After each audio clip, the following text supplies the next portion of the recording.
Venture X card from Capital One gives you premium travel benefits, perfect for seeing Taylor Swift The Eras Tour. Presented by Capital One. Ooh, I do love her. Earn 5 times miles on flights and 10 times miles on hotels through Capital One Travel. Enjoy your stay in Suite 13. Whoa, 13? That's Taylor's lucky number. The Venture X card from Capital One. What's in your wallet? Terms apply. See CapitalOne.com for details. The following is brought to you by the Social Suplex Podcast Network.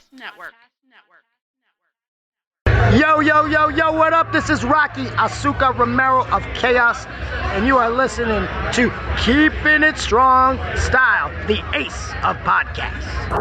Yo, this is Rich Latta from One Nation Radio. This is brought to you by the Social Suplex Podcast Network. We present to you the ace of podcasts, Keepin It Strong Style.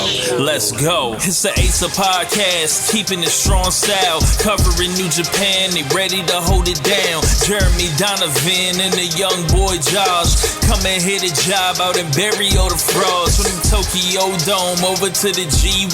Social Suplex is the network where we can get it done. I'ma chill and let them have it, cause this is just an intro. Keeping the strong style, 6 stars from the get-go, boy. Yeah, from Tampa Bay to the Tokyo Dome, this is Keeping It Strong Style with your hosts, Jeremy Donovan and the young boy Joshua Smith. And thank you for listening. Welcome to Keeping It Strong Style, the ace of podcasts on the Social Suplex Podcast Network. Jeremy Donovan here with the young boy Josh Smith. On today's show, we will review Wrestle Kingdom 17 and New Year's Dash and cover all this news in the world of New Japan Pro Wrestling. You can support our show by subscribing and following the Social Suplex Podcast Network or Keeping a Strong Style on the podcast app of your choice and leaving a rating interview. You can also get all the podcasts over at socialsuplex.com. Check out our Pro Wrestling Tees store, prowrestlingtees.com/socialsuplex.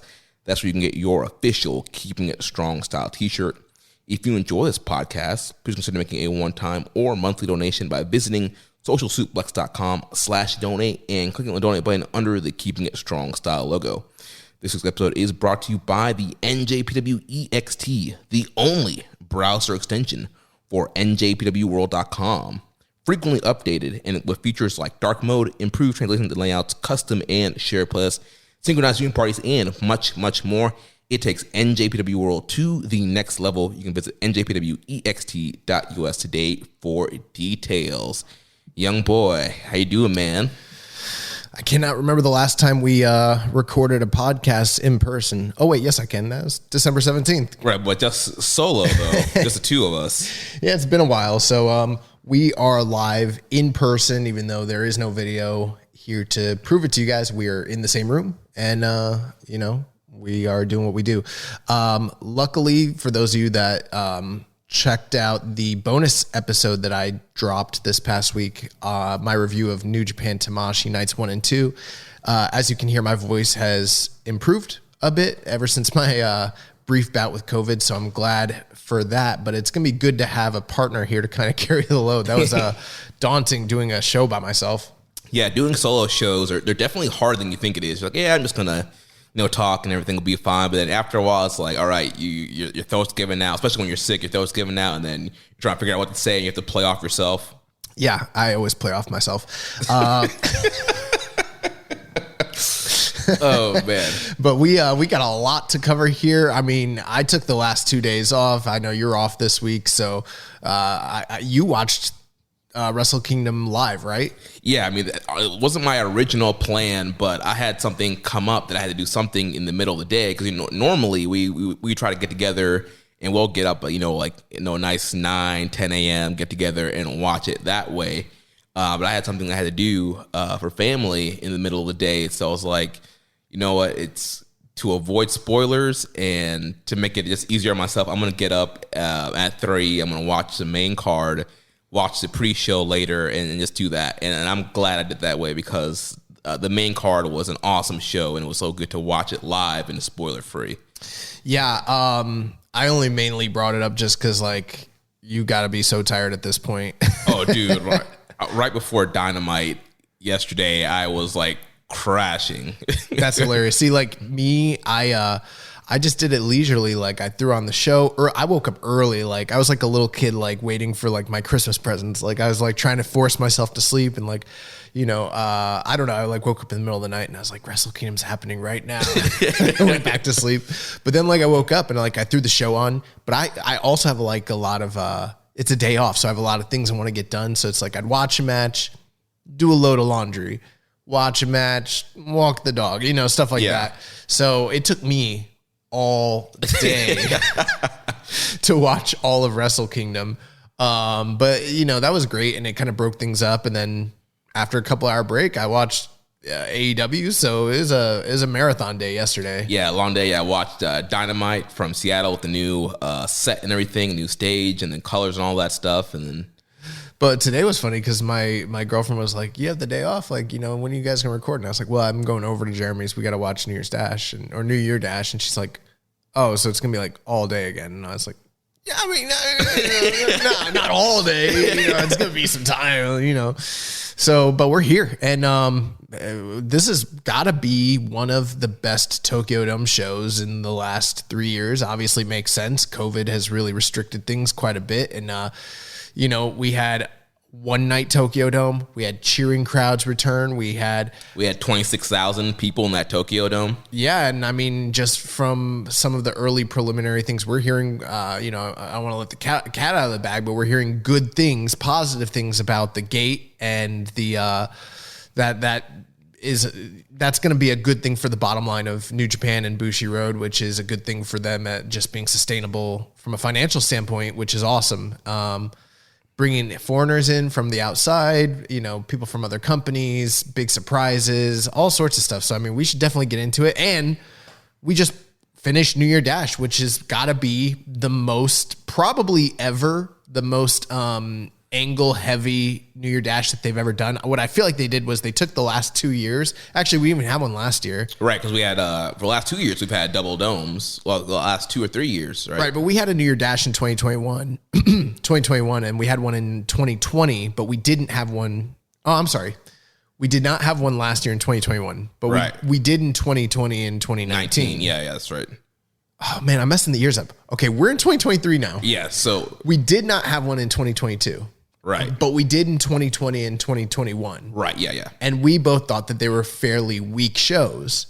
And what I feel like they did was they took all the angles that they would have, you know, done. They saved them. They saved them and they like just rolled them into this year's show. So, dude, based off the booking, I'm convinced like Gato let like Dick Togo book for the last few years just for fun. He's like, I have a lot of plans. I'm gonna save these until like crowds are good again. Like, Togo, you have fun for these couple of years, and I'm gonna bust everything out when it's good and ready. Well, I don't want to blow up their spot, but you know, our friends over at Voices of Wrestling, they put out some pretty interesting and kind of titillating news about contract situations and offers being made and stuff like that, and the dissolution of Suzuki-gun and who made that judgment call. And seeing the booking of New Year's Dash today leads me to believe that they are spot on, right on the money, even though people don't like to admit that they ever are, or give them their roses or their flowers or whatever. I'm going to say, like, based on the booking today, I'm like, I don't know if they should have even broke up Suzuki-gun. Right. Well, we'll talk about that in a second here, but I guess we should start off with Wrestle Kingdom 17. First, shout out to all our listeners, any new listeners that are checking us out for the first time. Like you hear, we are Keeping It Strong Style. We cover New Japan Pro Wrestling every week. We've been doing this on our 6th year now. So welcome to the show, and thanks for listening and downloading. But yeah, we're going to review Wrestle Kingdom 17. So we'll start with the pre-show. Also, quick disclaimer. This is not like one of our usual shows. We don't have a run sheet. We don't have, we cover a lot of things on our shows, and it's typically very organized. And this is kind of all just off the dome. We're calling it in the ring. We're calling it in the ring, brother. So stick around, because I mean, I'm sure next week's show is actually we're doing the awards. Yes, next week. Next week we're gonna announce the winners of our 6th annual year-end awards. There was a ton of close calls, close categories. Thank you to everybody who voted again this year, making the awards great. So yeah, next week we'll announce the winners. We'll put out the graphics on social media on all the winners in all 20 categories. Yeah, so I mean, from a structure standpoint, this show's it's always like this when we cover Wrestle Kingdom. So we always usually have the most amount of people tune in for this episode. And I just want to say, tune in next week and you'll see like what the real is like. But the one thing that doesn't change between structures and everything like that is we are not going to sugarcoat or candy coat anything. We're going to give you that truth, that realness, that real. We're going to give you that real. And let's get into it because we got a lot to talk about. Yeah, so we'll start with the pre-show of Wrestle Kingdom 17. The show opened up with the debut of Boltin Oleg taking on Ryohei Oiwa. They went to a 3-minute time limit draw, and this was, like I said, the debut for Boltin Oleg, a prospect now in the Noge Dojo. Really great amateur wrestling background. He was rocking the New Japan Pro Wrestling singlet. For you guys who don't know, New Japan actually had its own amateur wrestling team that is coached by Yuji Nagata. So Boleg rocking one of those and has been spending a lot of time training with Yuji Nagata in the Noge Dojo. So I'll say, 3 minutes here, not a whole ton to analyze, but Josh, what are your kind of first thoughts? It's the first time we're seeing Oleg in the ring. What do you think? I can't get over the fact that they let this man come out, not only just not in black boots and black trunks, but with colorful gear. In a singlet. With a logo, with sponsorships on it. This man is like he's like the new age prototype for a Brock Lesnar type guy. You know what I mean? But no, I actually made that same joke to Chris because we were chatting privately, and he's like, "Bro, it's an exhibition," and I was like, "Fuck that! It needs to be black boots, shave his head's already shaved. Yeah. Shave his head." He's like, "Dude, it's not." He's like, "It's not like his real debut. It's an exhibition." Nah, and I was like, "Nah, bro. We treating it's on tape." Yeah. Whoa.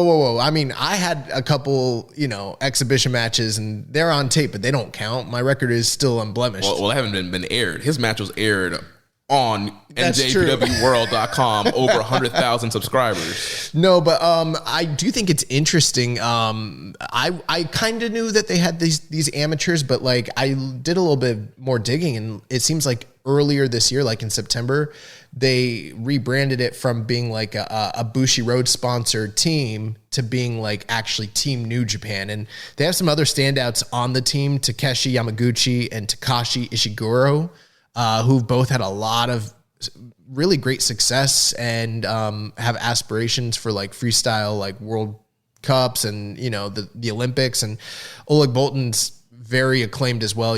And actually, it's funny. Here's the thing that's confusing to me. They kept calling him Boltin Oleg. And so I thought we messed it up. And then I did some research, and his name is Oleg Boltin. But they're doing that Japanese thing where they do the last name first. Right. But I don't know why. Because he's not. They don't do that for They usually foreigners. don't do it for foreigners. So maybe. Now, I did notice in the post-match that he speaks Japanese like fluently, which was pretty impressive. So he's definitely a smart guy as well as like put together, obviously. But yeah, I was very impressed. I actually liked the idea of them having the amateurs dress like amateurs. Maybe like, what's the thing called in WWE that they have? The Performance Center? No, but the thing that where they're signing the amateurs. Oh, the that college thing or whatever. What's it called? I forget now. It's like some college athlete program thing. Right. Well, they have a program where they get together with college athletes and pre-sign them. And whether that works out or not, I don't know. But it seems to be that this amateur program run by Yuji Nagata is kind of akin to that, where they are going to be able to like train these guys, sponsor them, blah, blah, blah. But then also kind of break down the walls for allowing those guys to come in and work in the dojo and also get signed to New Japan. So it's sort of like a brother-sister program to like the dojo system, which they've never done this before, but I like the idea of it. And it might also help kind of speed up that process, which we've been hearing. Bushiroad wants guys to go through that dojo process faster. So if they're already working with Yuji Nagata, obviously they're doing amateur wrestling, but a lot of that training is kind of similar to what they do in the Noge Dojo. So if they're kind of already kind of getting a little bit of that in that amateur program, that could speed up things when they get into the Noge Dojo officially. Well, in the history of New Japan, and you could even look at like the history of the territories and maybe WWE's heyday, like some of the greatest wrestlers and people that were amazing prospects that grew into big stars were, top athletes, especially in amateur wrestling. Chris Charlton also mentioned on commentary that and he called him Wolf Aaron, which again, his name's Aaron Wolf, but he's a world gold medalist judoka, in both the Olympics and the world championships, and that he has also made his interest known that after he's done competing, he wants to come work for New Japan, which all this is really exciting stuff, because in the past, if you were an amateur in these sports, the two places that you pretty much said you wanted to go was like you were either going to coach, or you're going to go to WWE, or you're going to go to UFC or MMA. But the idea that there are people out there that are highly accomplished that can see New Japan specifically as like an alternative route is really exciting and interesting. As far as the match, this wasn't what I thought it was going to be. I almost, because I'm not that educated on Oleg Boltin or this whole system, I thought maybe he was a finished product. And it was just going to be like, he was just going to wreck him. Like, I thought he was coming in and giving him the Brock Lesnar, like the Gary Albright, like he was just going to suplex, and I figured like Oiwa was like a good enough guy to like just take it and it's fine because he's a young lion, but they didn't do that. He did they did a lot of amateur stuff. Yeah, he did a lot of freestyle Greco-Roman type of rolls and throws, suplexes. Yeah, he was very impressive with some of the throws and suplexes he was doing. But they also, turned some of that to working style. Like there was a 3-set fireman carry thing that he did where it was kind of like almost like a whip, like, you know what I mean? And like he's definitely giving it to him, but like Oi was like feeding into it, and it was really cool looking. And I was like, man, this is going back to the strong style roots of what New Japan was, even going as far back to like the 70s and 80s and, mid 90s. So it's really cool. Plus this Oleg Boltin guy, he looks like a quasi Brock Lesnar type, Yeah, I mean, he's huge, jacked. He's going to be a big star if things go right for him. Like we were talking off air, he's kind of almost in that Kitamura route where they see, dollar signs with this guy, and it seems like they're definitely going to try and, fast track him. Yeah. So, I mean, it was very impressive. And I thought Oiwa did I've already said on the air that I'm an Oiwa guy. So I felt like he was the right person to get it. And plus he's bigger between the two of him and Fujita. So it made more sense. But, and then they, down the stretch, like at the 1.5 minute mark, Kevin Kelly was doing the call and he was like, we're not going to see any pro wrestling here. And then we did. We got to see this guy rope running, run ropes, do a couple universal spots, take some bumps, give a body slam. These are all basic things. These are things that I do when I'm in, pro wrestling school. And it's, but he looked better than I do when I do it. So I thought that was really cool, really exciting. They went to a time limit draw, and it was just a showcase exhibition, and I thought it was very, very interesting. And, I think it was the right place to do it too, because it's like, it's at the Tokyo Dome, so it's a big deal. And if this does take off, we can always point back to it. But it's like on the undercard, it's in the dark portion, and not a lot of people saw it, so it's kind of cool. Oh, those Mercedes stands, they were up. They were watching the pre-show. I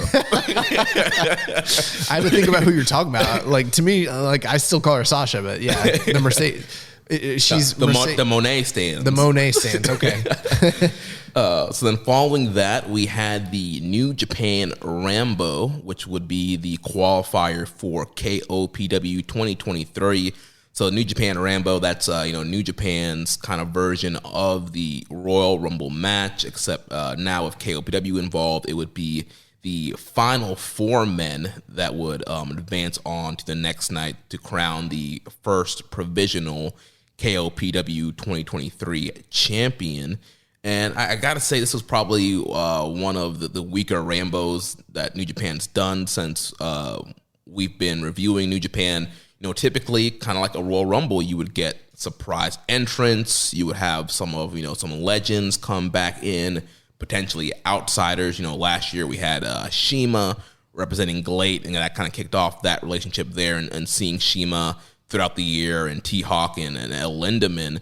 We didn't really get any of that here. I think we had about 19 guys here in the Rambo. Yeah, I just counted. It's 19 specifically. Yeah, and it was all guys that were on the roster. Not a ton of people were brought in.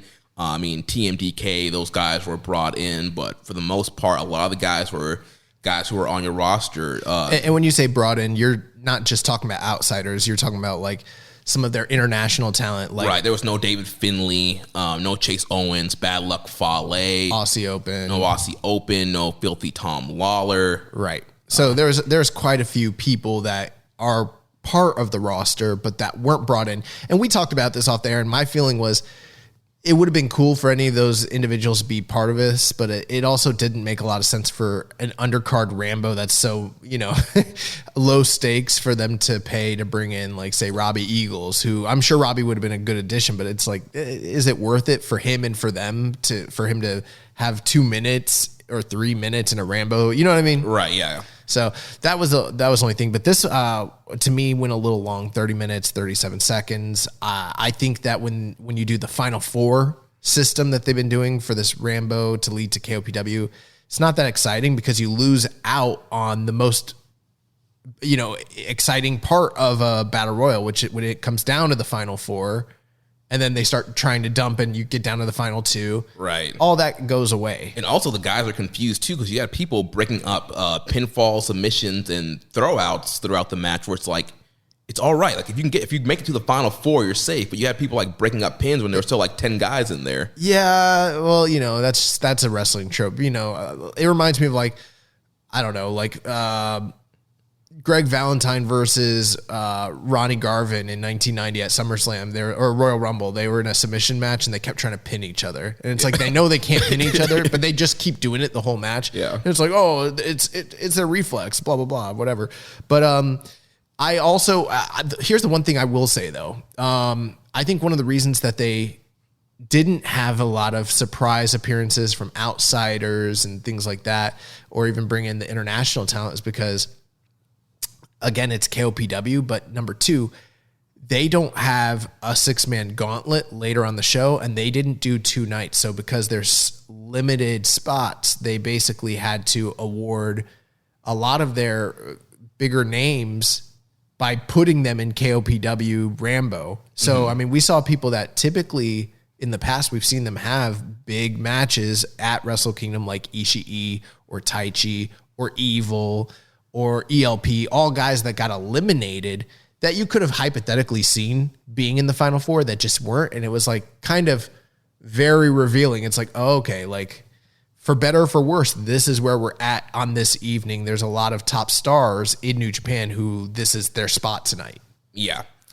So it came down to the Final Four. We had Shingo Takagi, who was the final 2022 King of Pro Wrestling champion. He was the last entrant. So it was him, Sho, Great Okan, and Toru Yano as the Final Four that advanced to the next day to the four-way. Also, you mentioned Evil. This guy, he came in. He was number 3. He got eliminated first.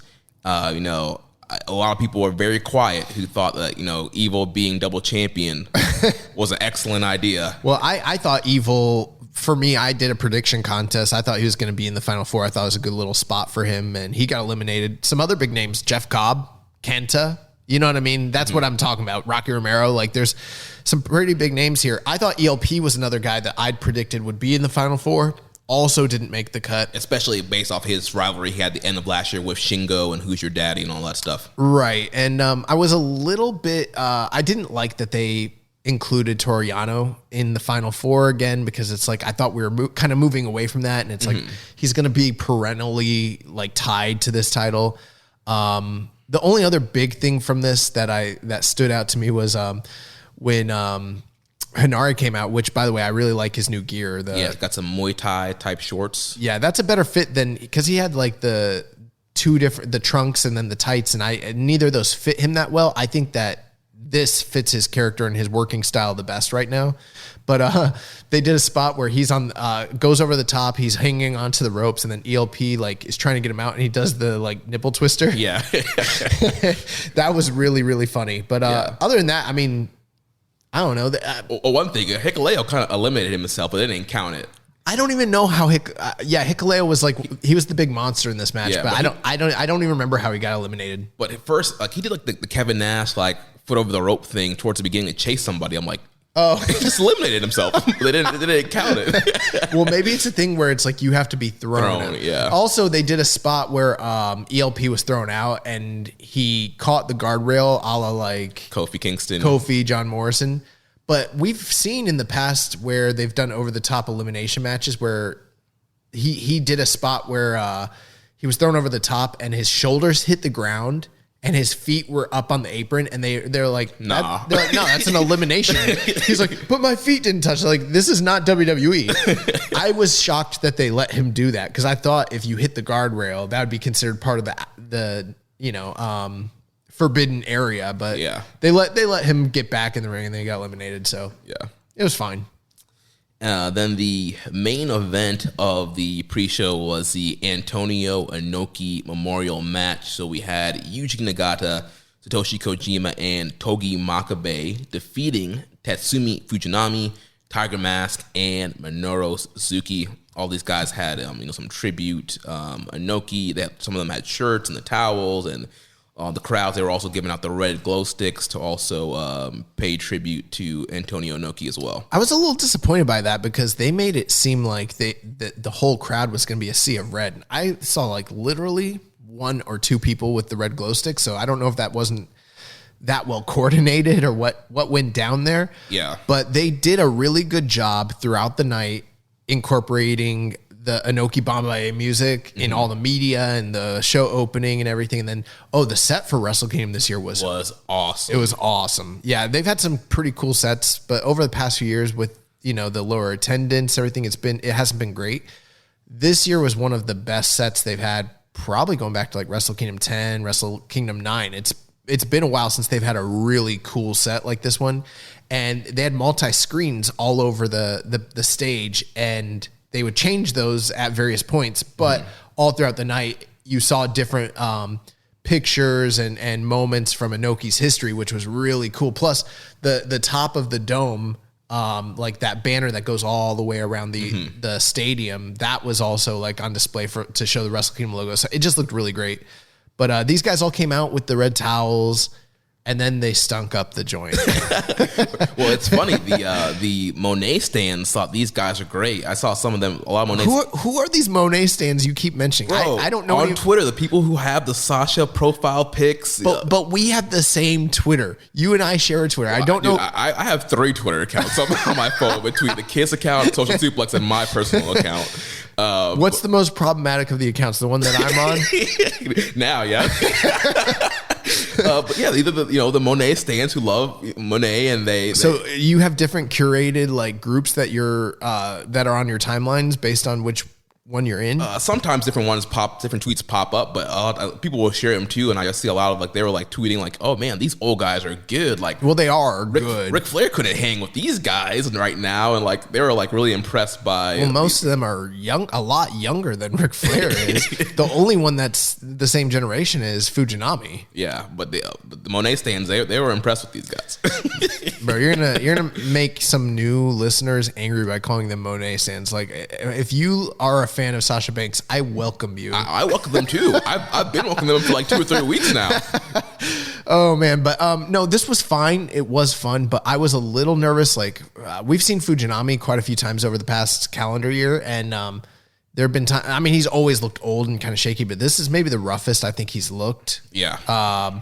And then for whatever reason, the Tiger Mask was just not on last night. It also might have something to do with him altering the mask to Tiger Mask 1. He had, it was something more reminiscent to Tiger Mask 1's mask, and it also kind of looked like the anime, and it might have been more obstructive than what he's used to wrestling in. I don't know, but he botched quite a bit, and he botched the closing sequence where he's trying to go for a victory roll. It was bad. Yeah, it was bad. He was up on Makabe's shoulders, didn't work out well, and then they were trying to salvage it. They couldn't, and Makabe just pinned this man, and they got on with it. But then Fujinami cut a promo after the match and ended with Inoki's Ich ni Sanda, which we would hear several times throughout this weekend.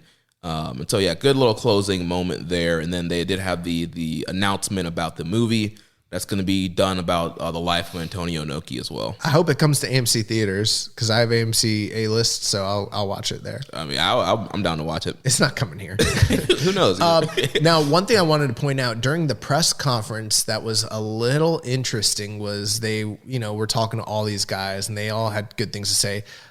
Suzuki kind of buried Inoki a little bit. He's like, I barely know the guy. He's like, it was like, he's like, I left this company like less than a half year into my like debut. And he's like, I barely remember him. And he's like, are we going to go on and on and on about Inoki? He's like, he is dead and we are living. So that was like kind of wild. But the interesting thing, that's not what was interesting. They were asking all of them like what working in the 50th anniversary of like New Japan meant, and like moving forward, what do they expect for New Japan and stuff? And the person that had the most interesting response was Satoshi Kojima, where he was like, well, I've been, working in Noah since about April of this year, and I haven't been able to be here as often as I'd like. But the one thing that I am sure of, no matter what the future holds for Kojima, I'm going to do the best thing that I possibly can do for my future and let the world know how great Satoshi Kojima is. Go Bread Club. And I'm like, he didn't talk about New Japan or his future in New Japan like at all, which is like leading me to think like the smoke that people were wondering about, like, is he not long for the world here? Like, is he going, he's Noah GHC champion, tag team champion right now. Yeah. He just had a successful defense against Kenta and Marufuji. I believe that was last week on one of their year-end shows. So very interesting. I've got a feeling that as the roster's expanding and time is moving on, we are going to start seeing some of these dads go work either freelance or go work for outside companies or go away. Yeah, like we've been saying, especially now we're in contract season. This is the time where a lot of people's contracts are either going to renew or not be renewed, or people are going to be kind of making moves to where they're going to go next. And so, yeah, it's going to be very interesting to see where a lot of guys like Satoshi Kojima go. I think it's going to be doing more freelance. Even Suzuki, with Suzuki kind of being disbanded, even though we did kind of see some new things with him coming up at New Year Dash, but we'll talk about that in a minute. I also think you probably have a different experience than me because I watched this after the fact, so I'm trying to remain unspoiled. So I didn't see anyone's responses in real time. I only see like hours after the fact how people are responding. You were online as it was happening, so you were experiencing it with people that were probably experiencing it for the first time. Yeah. That's a different thing, yeah.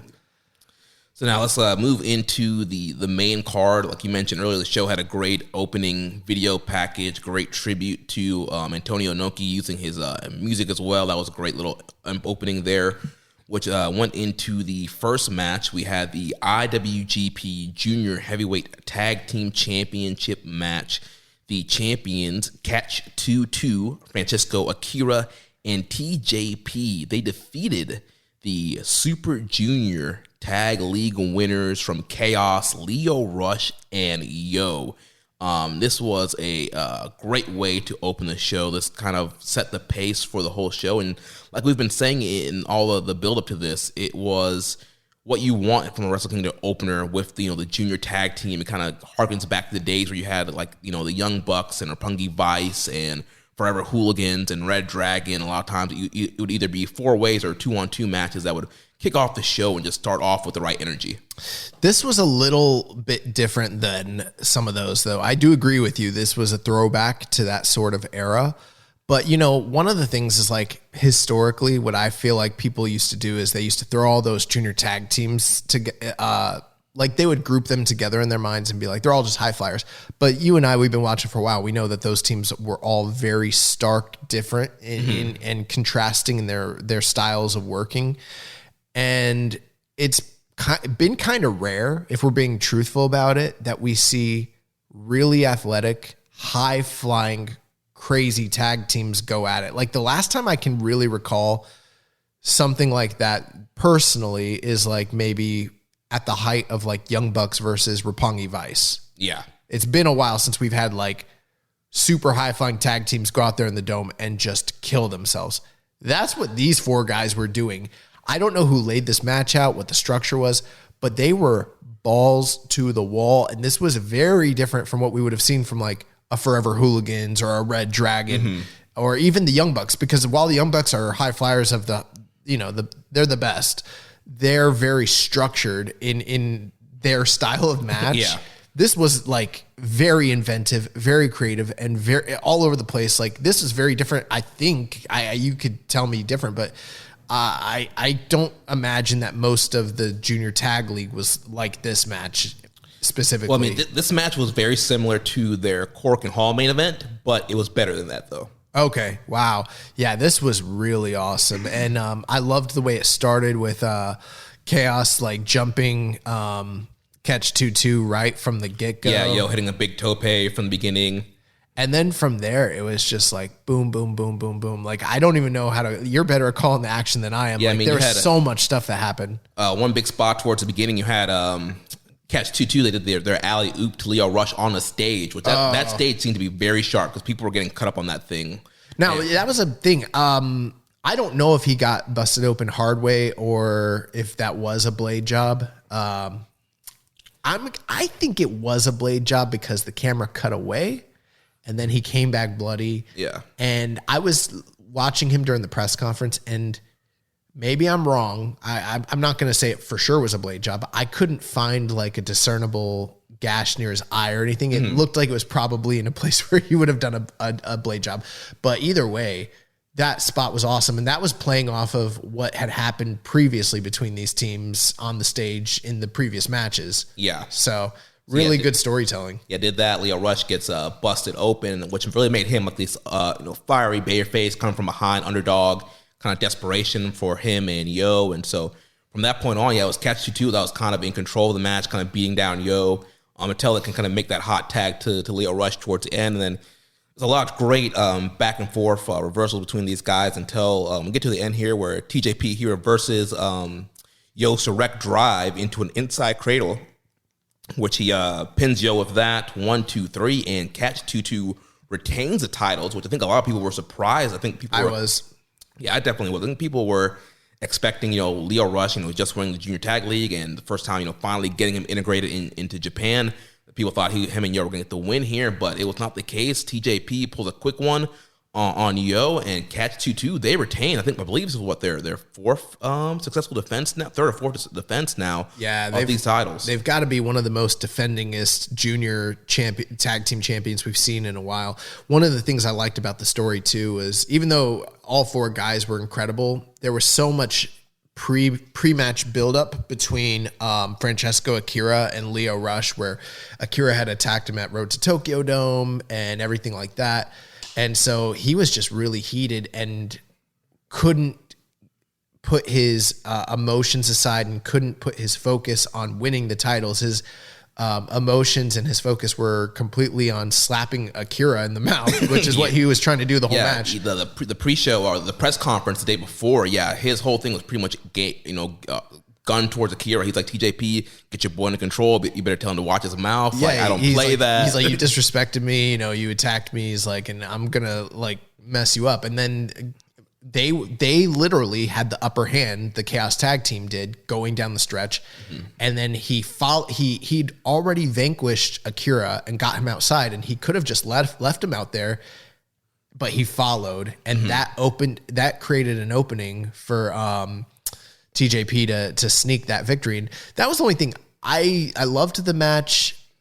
I'm not opposed to a roll-up finish. I think they're underdone in wrestling, but I was a little bit like, I don't know if I like that finish. Yeah, I think I would have wanted a more definitive kind of finish. But it also felt kind of WrestleMania-ish, like we've seen matches in the past where like really great undercards and they end on a roll-up and it's like, all right, we're off to the races. Here we go. So very good. I probably would have gone like 4 1/4-ish. Yeah, I went 4 stars. Flat on it. Yeah, really great opener. So Catch 2-2, they retain titles. Also, Yo, he had black trunks here, black hair, kind of matching Leo Rush's trunks here. So changing. Was he doing something different prior? He had white. He was all white and he had blonde hair. Okay, yeah.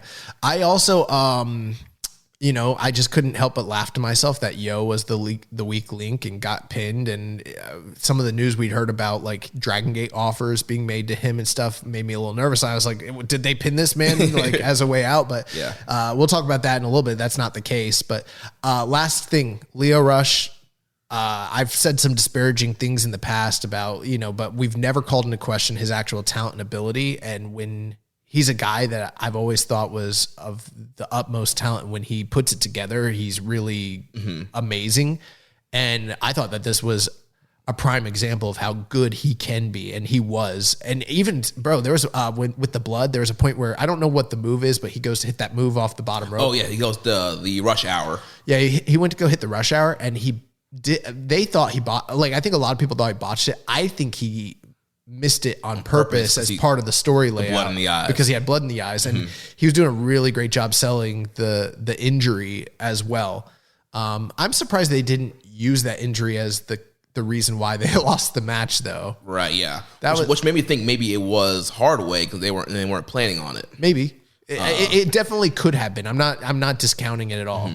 And yeah, his post-match comments seems like, he's going to be sticking around New Japan. He said, a lot of people question whether or not I want this. I want to be, look at my face, like, look at me. Like, I could have abandoned my partner. I did not. I stuck it through. I'm here. Like, so it definitely seems like we're potentially going to build up to a story with these guys finally beating Catch 2-2. Well, it'll be interesting to see, if Leo and him continue to team together or what the future holds for Leo Rush. I mean, I think that there's a lot of singles opportunity for him in New Japan. Oh, definitely, yeah. Provided, he stays on the straight and narrow and, just kind of stays focused and dialed in. But if he's able to do that, I'm all in on Leo Rush. Yeah.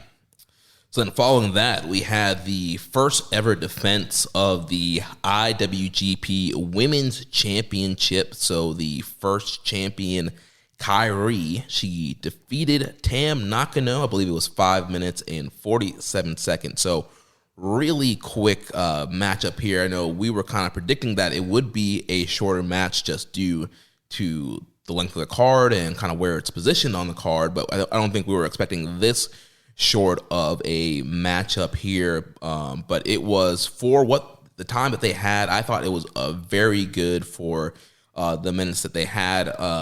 I thought, Tam and Kairi, they had a lot of great striking towards the beginning here, a lot of good grappling. But then it kind of escalated pretty quickly with Kairi hitting her interceptor spear and then hitting the spinning back fist, which I love Kairi's spinning back fist. And then led to the insane elbow, 1, 2, 3, and Kairi put Tam away pretty quickly. Yeah, this match, I felt really bad because, again, you're probably more than I am. Well, definitely are, but I'm not a Joshi expert, especially when it comes to Stardom, but I know the name Tam Nakano, and obviously I know Kairi, and on paper, to me, this screams pretty big match, and given the fact that there hasn't been a women's match in the Tokyo Dome since 1995, which they did mess that up on commentary. They said 94, but they forgot the 1995 Weekly Pro show where they had several women's matches on that show, or at least one. But it's been a long time, and you would have, considering like they spent all this time doing the historic crossover and establishing a new title and having a long tournament and everything like that and really building this up, I think that, and considering the level of star that both of these women are in the sister product, which at this point right now is probably the number 4 promotion, men or women, across the world. If it's not, it's not very far off from a CMLL or a AAA at this point. Right, and they're definitely the number 2 in Japan now. They're number 2 in Japan. They've surpassed Noah. They're, of course, ahead of all the other ones, Dragon Gate and all the other ones, and they're the dominant number 2 right now. Right, so given all the work they've done and all the goodwill and everything like that, I would have expected them to have more than 6 minutes. And like you said, I thought for what they were given, they went out there and they did really good. I will say 2 things that were a little bit detractions. One, I thought Tam was really nervous. Yeah. And I thought that caused a couple, I don't want to call them full-on botches because they weren't noticeable, but there was a couple sloppy spots. Yeah, there was like one kick that didn't hit all the way, and there was a couple like kind of the grappling exchanges that were a little bit loosey-goosey. Yeah. And I feel like part of it, again, it's because they're in a new environment, the pressure, they probably got their time cut. There's a lot of nerves. There's a lot of stuff going on there. Mm-hmm. But they went out there, and the other thing I didn't like was they started busting out super finishers and stuff like that. Tam, she hit the violent screwdriver, that like Scott Steiner like suplex into the pile driver thing. That's her super finisher. That was dope. It was incredible, but it wasn't the right time in the context of any match for 6 minutes to do that and then to have Kyrie kick out of it. I don't want to begrudge them too much because I get what they were doing. Those two girls wanted to go out there and showcase the very best that they had to offer and just get their shit in, but it just it was just too short, and it's kind of it's really egregious, super egregious on New Japan's part, and I feel like some of the things that I've said about my concerns about the treatment of a women's division in New Japan are not fully coming to fruition, but this is it's a bit of a sign of that. Like there's a red flag for sure. And ultimately this was all set up to be to set the stage for Mercedes Vernado / Sasha Banks / Mercedes Mone and her debut. Yeah, essentially, yes, it's all just a kind of setup for that. So yeah, after the match, lights go out, and then Mercedes Mone comes out. Obviously, the former Sasha Banks comes to the ring. She's wearing a robe that has that's adorned with a Japanese flag, and then it said Banks on the back. Yeah, it said Banks on the back, but it was in kanji, I believe. Yeah. So she comes out and she's cutting her promo, and she says that she is the CEO of the women's division. She tried to do a new move. I'm not quite sure what. So this is what it is. I was told by people that know and that have seen her training for this move, specifically some of the like lucha videos that she's put out. Mm-hmm. It's like a gory special. Mm-hmm. And then when you flip the person around, you come around and you DDT them. Gotcha. Okay. And I actually don't know who messed the move up. I don't want to take blame away from her or Kyrie. Mm-hmm. I don't know who messed it up, but there was clearly a miscue or mistiming. It could have been both or one of them. Or, put on your tinfoil hats, maybe Kyrie, yeah, I don't know, but they messed that up, and that looked, and what's interesting is just before that happened, they're doing the handshake, they're getting the photos. The crowd they're not going crazy, but they're, ooh. Well, yeah, they did ooh and ah when she came out. Right. She took the robe off, which was like, she had gear on. I'm like, we're getting an impromptu match. Like, is that why this match was so short? Because we're going to have another match and she's going to beat Kyrie real quick? When I saw it, I was like, oh my God, she's going to compete. But then I saw that she was in those heels. Long heels. And I was like, she's not wrestling in those heels. And you know what? That might be a reason why they also botched it. That's another possibility. Mm-hmm.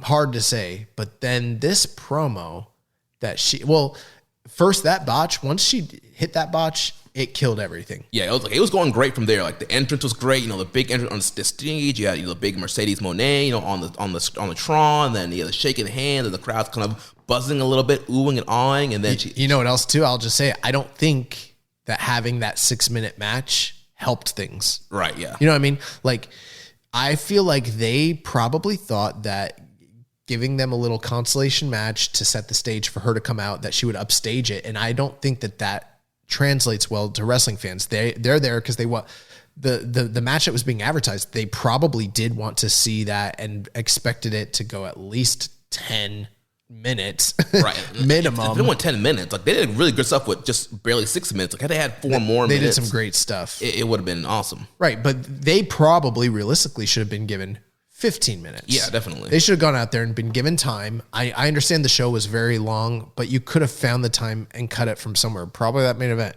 probably from somewhere, and they should have got time. And then if the match was really good and really hard fought and received well, and then Kyrie looks like a big star, because they didn't do Kyrie any favors. Yeah, not at all. Then Sasha comes out.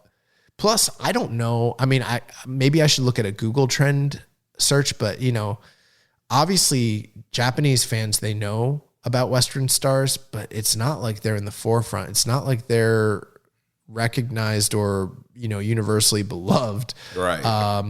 I did do some Google searching this past week about, not her specifically, but some other stars like Kenny Omega, Shinsuke Nakamura, AJ Styles, people that have been in Japan and been big stars and have left. And the thing I found was the moment they leave, or even Kyrie, the moment they leave, they fall out of the Google trends in Japan very stark. I mean, we're talking like nosedive. They're not really in the zeitgeist. So, plus WWE's distribution, they used to have a better TV deal in Japan, I believe on Saturday mornings or something like that. And they lost that and it's not quite as visible. So it's, you know, the question of how well will she's a big star here, but how much of a star is she going to be in Japan? It's like she's starting over. Right. And due to COVID, I don't think WWE's been doing a ton of tours over there in the last couple of years either. No. And even when they did, I mean, they would do like sumo hall shows, but it's not, they would do like 10, 12,000, which is good. Right. But it's like the WWE Smarks. It's people that like WWE. It's the Japan FDS. Right. Right. And, you know, wrestling fandom in Japan is just very segmented anyways between these different, there's not as much crossover as you'd imagine. It's not like people are like, oh, I'm going to go watch Tokyo Joshi Pro and then I'm going to go watch Dragon Gate and then I'm going to go watch New Japan and then I'm going to go watch Big Japan. Like, it's not like that. Right. Each company kind of has their camp of fans and it kind of stays that way for the most part. Right. And that's the same thing with WWE. The people that like WWE probably do watch other wrestling, but it's not as much crossover as you think there would be. One thing I will say, as far as the reception too, we have seen Western stars come to Japan to very light or mild receptions initially, and then they get over. Cody Rhodes is a great example. Yeah. Cody Rhodes got crickets when he came into the Tokyo Dome to face Juice Robinson, and he became a big, really well-received star. Mox did get somewhat of a response, but it was not like the kind of response he gets now. Yeah. It took a while for that. Well, it took at least one match for them. But even before that match, like when the video reveal was that it was Mox, people, you know, it's whatever. But the promo she cut was bad. Yeah. Really, really bad. Yeah, it kind of sounded like she was slurring or speaking slowly, which Leo Rush was doing this too with his promos. He was cutting the "I am here with my friend yo." And you know what that tells me? I know that these superstars or wrestlers or whatever, or talents, I know that they're kind of keenly or acutely aware of Japan, and they probably, I don't want to say they're ignorant, like they don't know anything, because they're definitely fans, especially like her and Leo Rush. They're familiar, but they don't watch it like you and I, and they don't know what gets over in Japan. And especially they probably don't watch, because there's not as many promos, they don't watch the promos. They watch the wrestling, and then they don't know how to get over, and they don't realize, like, most of the time the Western stars who get over, the fans aren't responding specifically to what they say. They're responding to how they say it, the passion and the inflection. And if they hear a couple buzzwords in there that relate to them, then like, oh, you know, she should have gone out there and cut an impassioned promo and said Kyrie, IWGP, you know, blah, blah, blah, pay-per-view fight or whatever. Right, all in her normal cadence and tone, yeah. Yeah, her regular. But here's the thing, too. Sasha Banks is not a good promo. Yeah. I think Sasha Banks is really good at a lot of things, and I've never thought she was like a bad promo, but let's put it in perspective.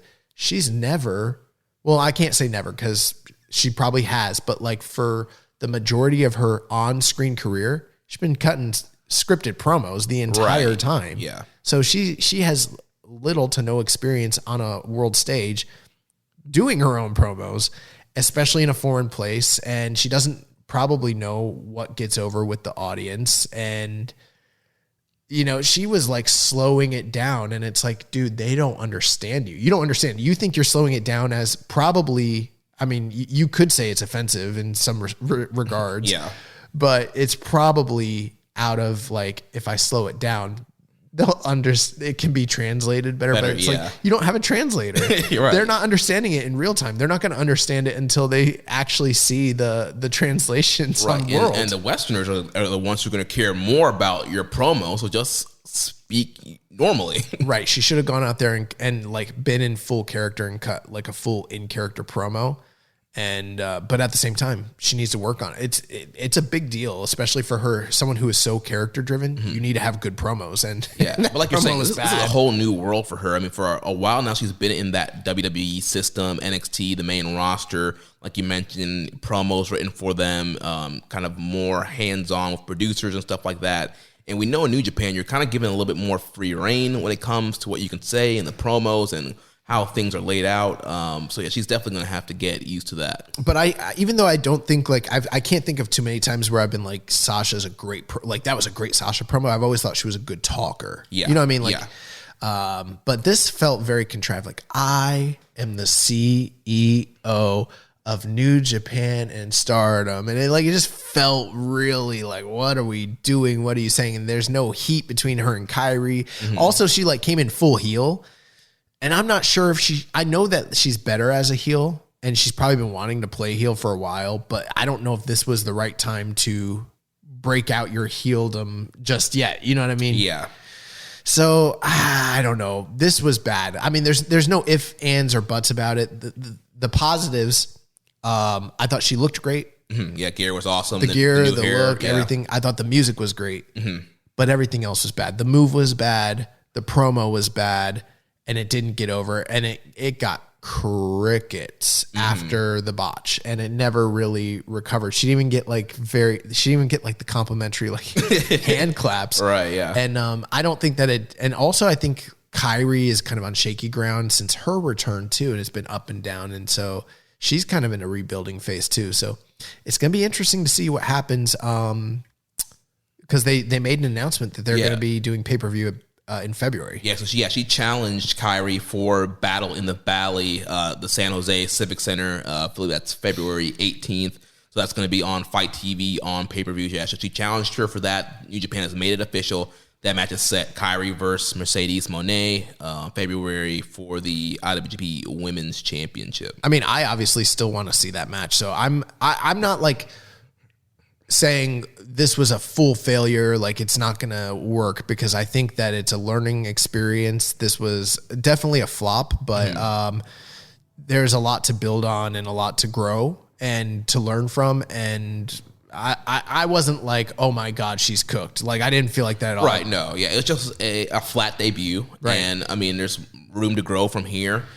And at the end of the day, it's still Sasha Banks. It's still the single greatest woman's talent in the history of North America. She didn't forget to wrestle right in this time off, and her and Kairi are probably going to have a really awesome match, most likely. Yeah. Although again, I don't know what Mercedes Mone looks like in a non-WWE laid out match. You know what I mean? This is going to be very interesting to see. That's a whole new world for her too. Yeah, and also very interesting that her first match is going to be in America and not in Japan, which we do know that the women's title was mainly created to be something to help for the New Japan of America shows, because, in the West, they know that wrestling shows should have women on it, so they're kind of trying to build that up for the Western audience, but I still thought we would get more of her in Japan. I would also say if I was talking directly to her, I would tell her, go watch like Zack Sabre Jr., Jay White, Will Ospreay. Go and watch their promos, post-match promos, and then backstage promos, just to kind of get a feel for what the audience responds to. You know what I mean? Because we both also listened to her post-match promo, and it was better. It was more natural than the kind of robotic one she did in the ring, but it's still, I don't think it's sunk in for her. Like she does a promo, she does her spiel. I'm the CEO and I'm here and I'm going to make money and I'm going on a world tour. She's like, and I'm going to make the yen. I'm going to raise the value of the yen. That was a good line. She's like, and I'm going to go make the pesos. And then I think she was talking about, she said she's going to earn rubies, but I think she meant rubles. Yeah. But but then she's like, and then I'm going to get all the gold that's out there. And I'm not stopping in just one place. I'm going around the world. That's cool. And then she's like, that being said, who has questions? And then no one has any questions. And then it's like, she's like, really? She's like, and then it felt like I could feel like, it was awkward. Yeah. And she's like, I'm the conversation. I'm the talk of the town. And I came here to grace you with my presence. You guys can't even ask me a question. And it's like, they don't understand you. Yeah. It'd be one thing if she was saying all this stuff and then there was a translator next to her doing the translation so she could interact with the media. But it's like, do you not understand that you are in Japan and they don't understand what you're saying? Right. Like when Jay White cut his promo, he wasn't like speaking, in hoping that they would ask him questions. He was just cutting his full English promo. Nobody asked him questions. Luckily, friend of the show, Issa, was back there doing media and asked her a question of like what Joshi she would want to face, and that's when she dropped the AZM. That was another. That was a damning. That was a damning one, because that's one of those things that only someone who like kind of knows Joshi but also doesn't know Joshi would say, because it's clear her name's Izumi, and I have done this bit on this show and to other people where I pretend like I don't know her name is Izumi, and I'm like, I love that AZM, and like I do it in a funny way because I know it's like one of those things where it's like you're telling on yourself when you say it. But she did it for real. Well, even Meltzer does it still sometimes. No, that's another one where I'm like, when Meltzer does it, he is telling. And you know what? She probably listens to Meltzer and he says it, and then she probably says it. Right. So, yeah, for future reference, it's Izumi. Right. Well, whether you see it spelled out or it's spelled AZM, it's pronounced Izumi. And also, she was like, they're like, who do you want? She was like, I want to wrestle Manami Toyota, Aja Kong. Bring him out of retirement. She's like, bring her out of retirement. I want to put her back in retirement. And then she's like, and then Izumi. I get the feeling she hasn't seen that. Bro, just based on that answer, it reminds me when Hulk Hogan went back to Japan in 94, and he's like, Chono and Muto and Inoki. And it's like, dude, those are the only people you know. He's like, I just beat Muto. I'll probably wrestle Chono and Inoki. And it's like, you don't know anyone else in Japan. Oh, man. Well, let's move on to the next matchup. We have the IWGP Heavyweight Tag Team Champions on the line. 7 stars. Yeah, the champions, FTR, Dax Harwood, and Cash Wheeler, they defended the titles against the 2022 World Tag League winners, Hiroki Goto and Yoshihashi of Bishamon. And like I tweeted out, at the end of the World Tag League, I was hoping for a Shoto to be laid out on FTR Bald, and for Yoshihashi to pin this man square in the middle in the Tokyo Dome. And that's exactly what we got here at the conclusion of this match. Bishamon hitting the Shoto on Dax, Yoshihashi getting the pin, and back-to-back Bishamon, they won the World Tag League last year and beat Dangerous Tekkers in the Dome for titles, and running it back again this year, they defeated FTR. They won the World Tag League and defeated FTR, winning the tag team titles second year in a row. Yeah, so I mean, you were dead spot 100% on the money when it came to your prediction of how this match was gonna basically wind up. But here's the thing about that. I know it is funny to be like, haha, FTR Dax, you got pinned by Yoshihashi. But like, to me, I don't see that as like an actual indictment. I think it's like a funny thing to say. But like, let's be real here. Like, Bishamon has already proven themselves for at over a year now, but even greater than that, to be one of the best, if not the best, domestic tag team in Japan. And, Yoshihashi, we're far beyond the days of him just being like a nameless geek or, Right. He's not the bag of socks anymore. And he's not that guy. Yeah, I tweeted out during the show. I'm like, if you still think Yoshihashi sucks, it's you haven't watched New Japan in several years. In years. Yeah. You don't know what you're talking about. Yoshihashi's and you know what? He'll never be a top star. There's definitely some things to, criticize, but when it comes to between the ring and his accomplishments, he's a really great talent. And FTR obviously have just recently gone on a string of losses, and that's part of the story. They were the world champion in 3 different companies, and they dropped the ROH belts. They went to Mexico, dropped the AAA titles. Now they came to Japan. I thought they were going to hold on to these belts, but unfortunately for them, they did not. They dropped the belt, and you were right. Yoshihashi was the one that picked up the pinfall over Dax Harwood. So, the LOLs, the lulls. But this match was awesome. Yeah, it was great. It was really great. I thought it was just as good and probably maybe a smidge better than the junior tag team title match on the show opener.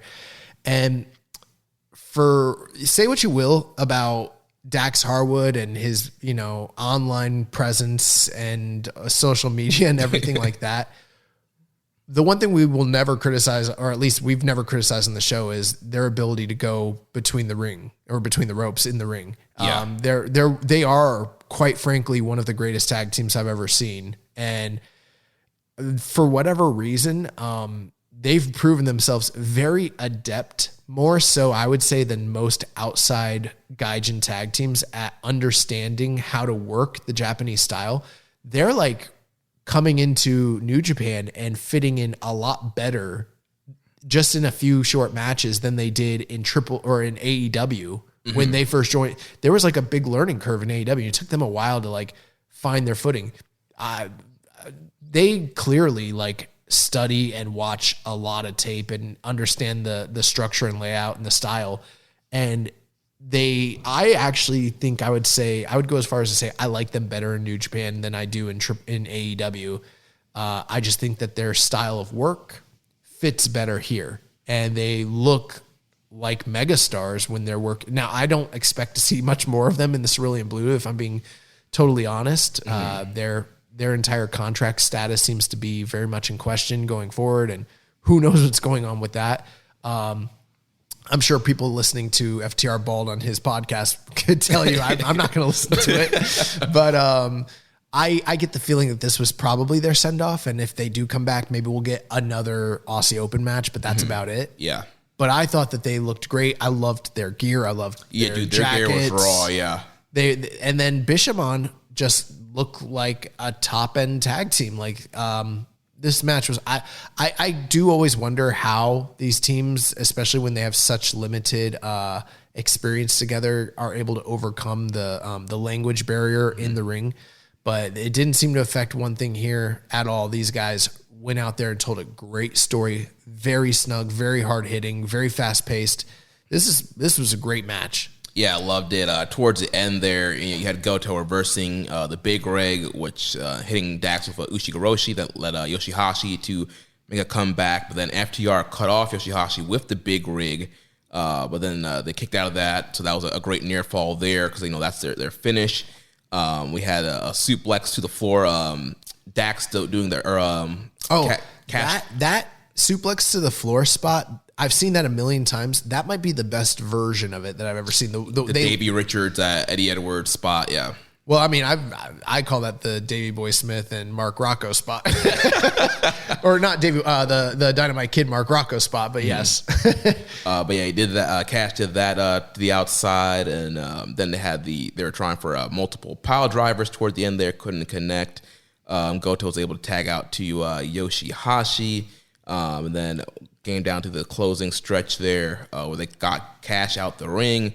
And they hit the Shoto, and Yoshihashi pinned Dax. And so, yeah, awesome matchup. I'm like 4.25 on it. I'm about the same, too. This was awesome. This was great classic tag team wrestling. Also, shout out to Cash Wheeler, a guy who had a lot of travel delays and issues and literally arrived in Japan 30 minutes before the pre-show went on the air. So like, that was he had crazy. almost no time in the country. It was pretty wild. And I thought that they did a really good post-show promo as well, FTR. And if they do want to come back and work in Japan, I've never been opposed to it at all. Like, I would love to see these guys work a tag league or be in the company and actually be a part of it. You know what I mean? Yeah, definitely.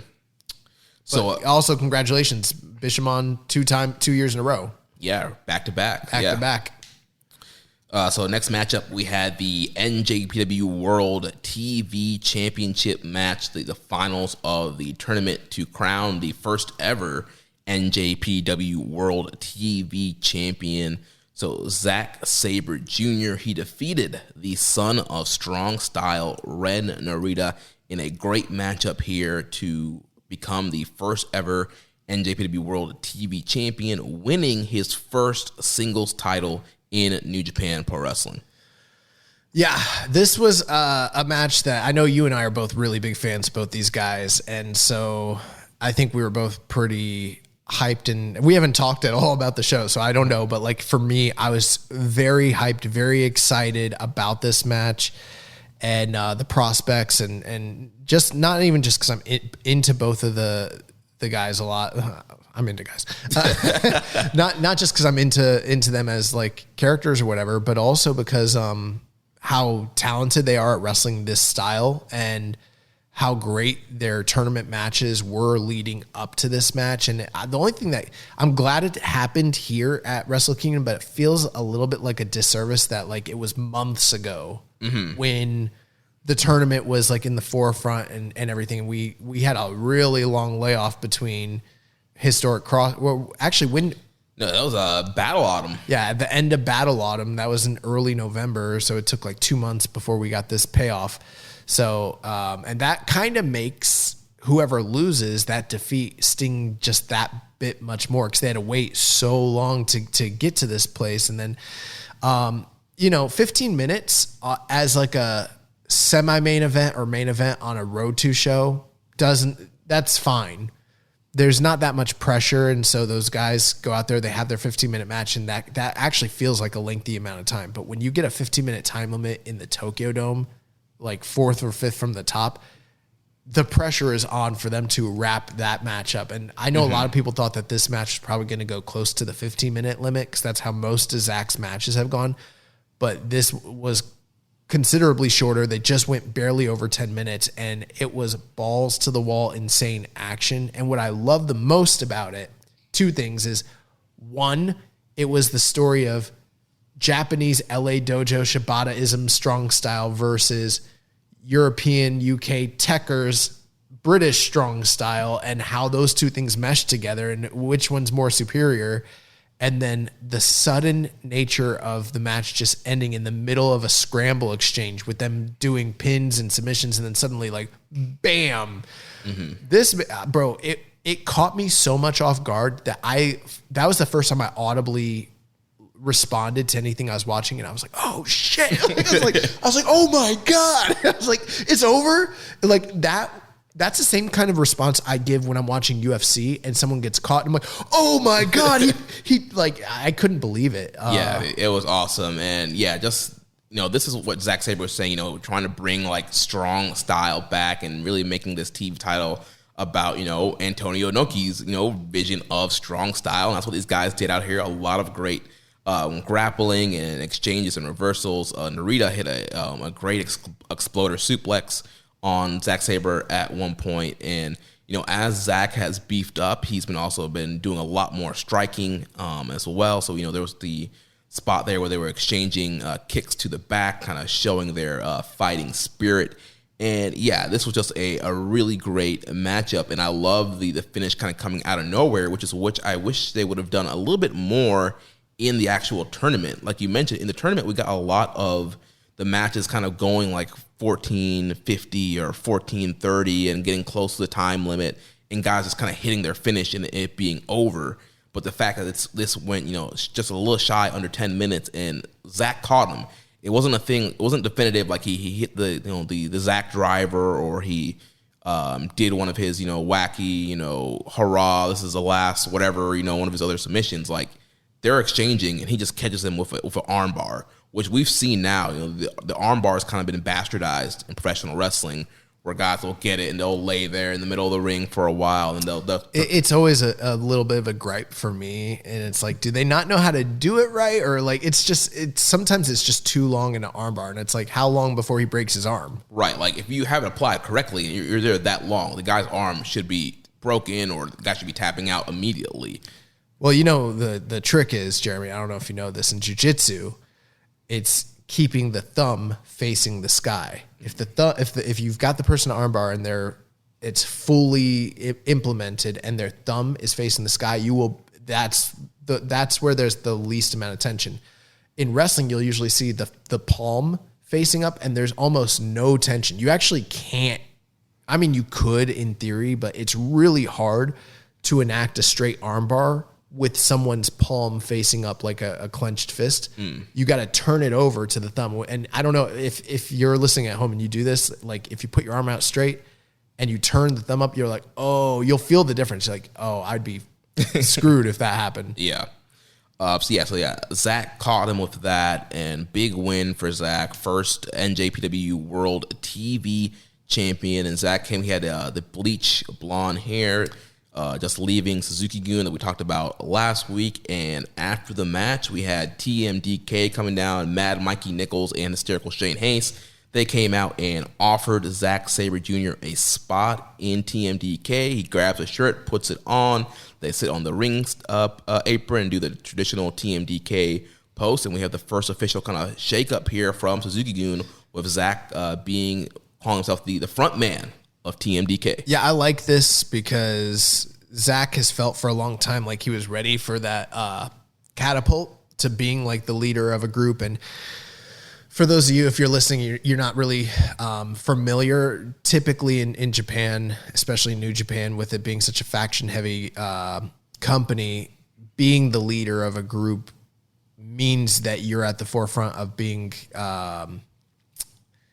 in the running for world titles and major accolades. And it's really hard to be like underneath another leader and also win gold in that company. It's happened. We've even seen Zack win tournaments while in Suzuki-gun, but he's never been the man. And this is going to be a kind of a platform to where he can achieve that.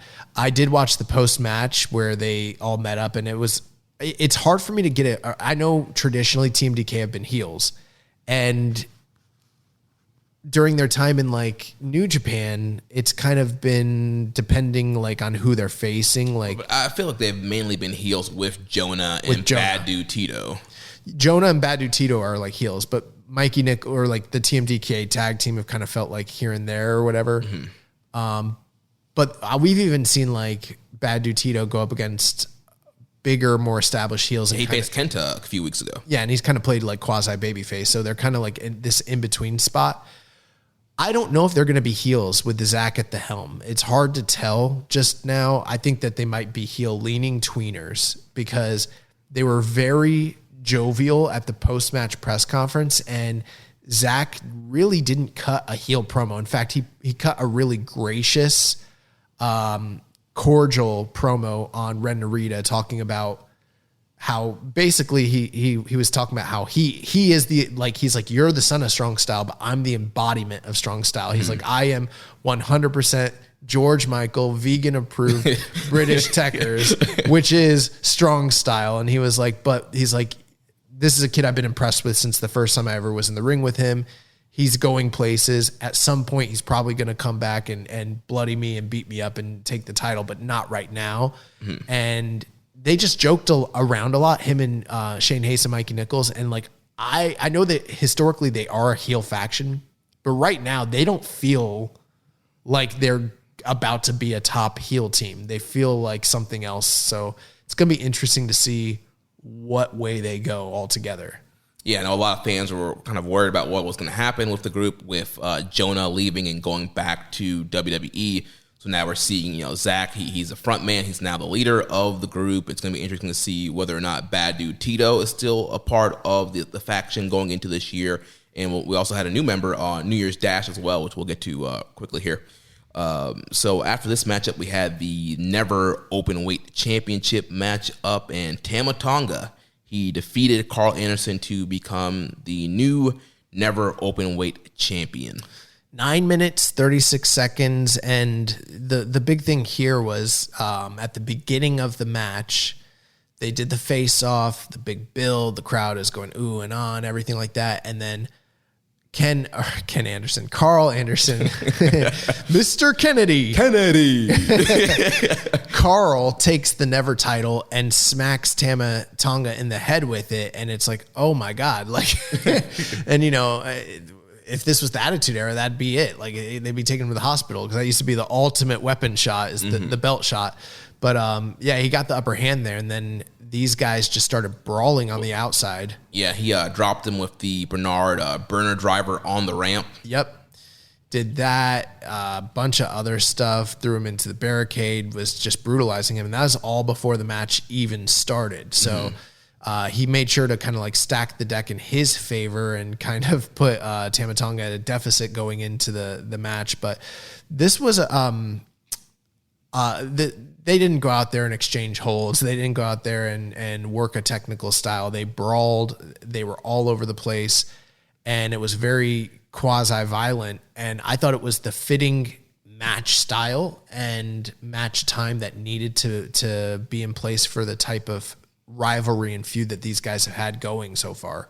Yeah, I was wanting not to like this match just based off of what we saw, what the last two Anderson defenses. Well, you're not alone, Jeremy. This match currently has a 5.72 on Cage Match. That's too low. It's not accurate. It's not even kind of accurate. They're saying it's a sub 3-star match. No, that's not true. No, the match was very good. It was very good. It was better than I expected. With Anderson versus Tanahashi, that was a horrible matchup. Anderson versus Hikuleo, that was a horrible matchup. And just this whole Anderson Never title run has just been a disaster. But I'll take it a step further. Carl hasn't had a single good New Japan match since they returned, not including all the tag matches with him and Gallows. The tag team turbulence, all that was horrible. Like everything they've done has not been good. But this match was very good. Carl, says the bright lights is where he performs. And finally, under the Tokyo Dome, he did had a very good matchup here.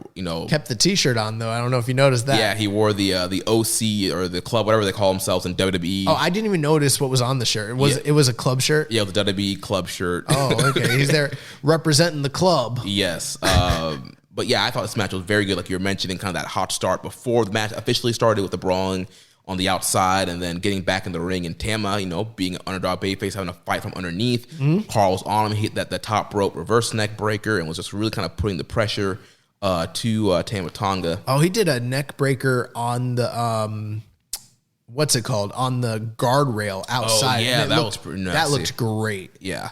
Anderson was in control a lot of the matchup there. Tama was able to come back a little bit, hits the superior flow splash. Anderson was able to kick out of that. Then you had a couple of gun stun reversals and a sequence there. That sequence down the stretch where they just kept reversing gun stuns and then getting out of strikes and stuff was really high level stuff. That was like not far off from like a top end 2017, 2016 AJ Styles or Okada finishing sequence type stuff. Like it was really good. Yeah. And Tam was able to hit a second rope gun stun, which then led into what was supposed to be one more gun stun, but I'm not quite sure what happened. I think, and I could be wrong here, but I personally, if you just want my honest opinion, I think that we saw a little bit of brother, yeah. Some brother, some carny chicanery. I think it was a rib. Maybe it was a rib, but like I think that this was Carl Anderson being able to say, I cleanly put this guy over. I did business. I laid down. I was a professional, quote unquote, but also he didn't hit him with the real gun stun. So it kind of buried and made Tama Tonga look a little bit bad. Right. And made Carl Anderson getting pinned. I mean, I could see Hulk Hogan doing this. Like he took the move, but he took it bad. So then when he got pinned, it didn't look like he really got beat. And even the crowd, the crowd was wanted to like get excited and cheer for. Even the crowd was kind of like, oh. And here's the other thing too. He's getting pinned and he's looking up and his eyes are wide open and he's right by the ropes. I think personally, if this was a legit, honest botch, he should have grabbed the ropes, sold up, took in a clean one, and laid down in the middle of the ring 1, 2, 3. So I mean, you can't fault it too much because it was questionable enough to where you're like, well, he did do the job. And he did lose to this guy, and he did come to work. He put his working boots on.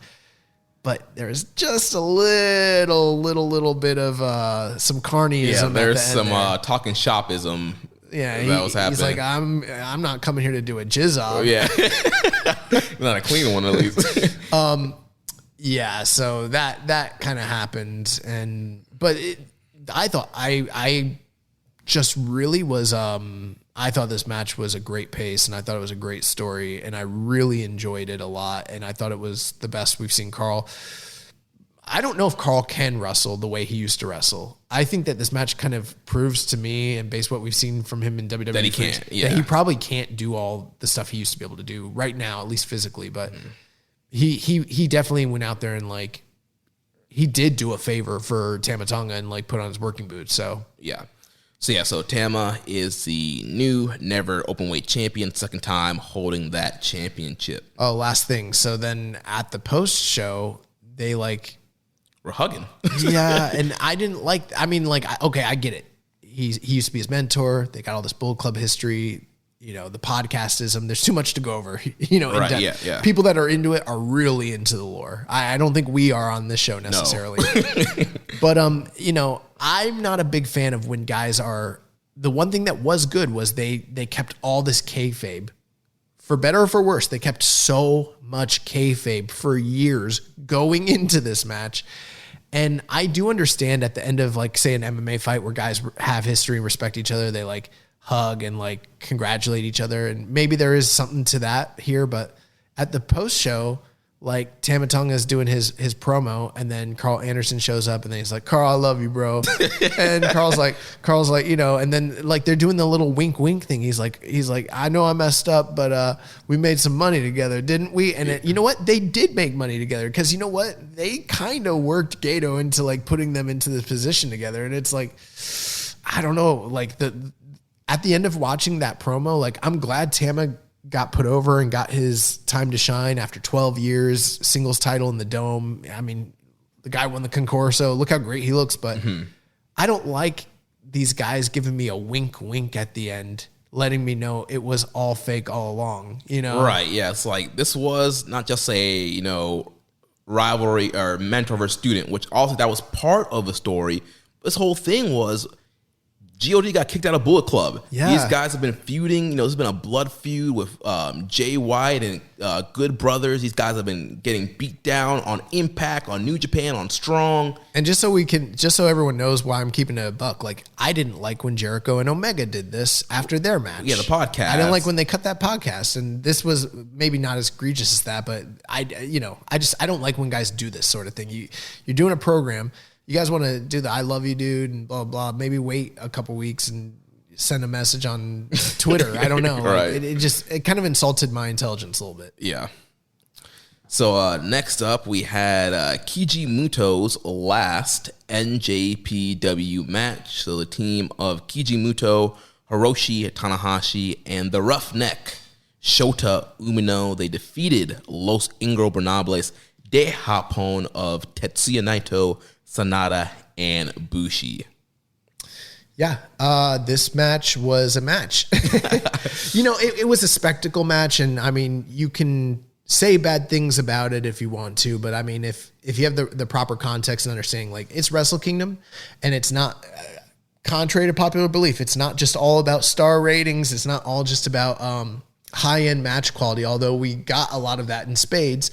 It's also a WrestleMania-esque type environment where stars of yesteryear and spectacles can take place. And moments, And that's what this was. And it was cool to see Muto, Tanahashi, and Umino team together. And there's sort of that evolution is a mystery.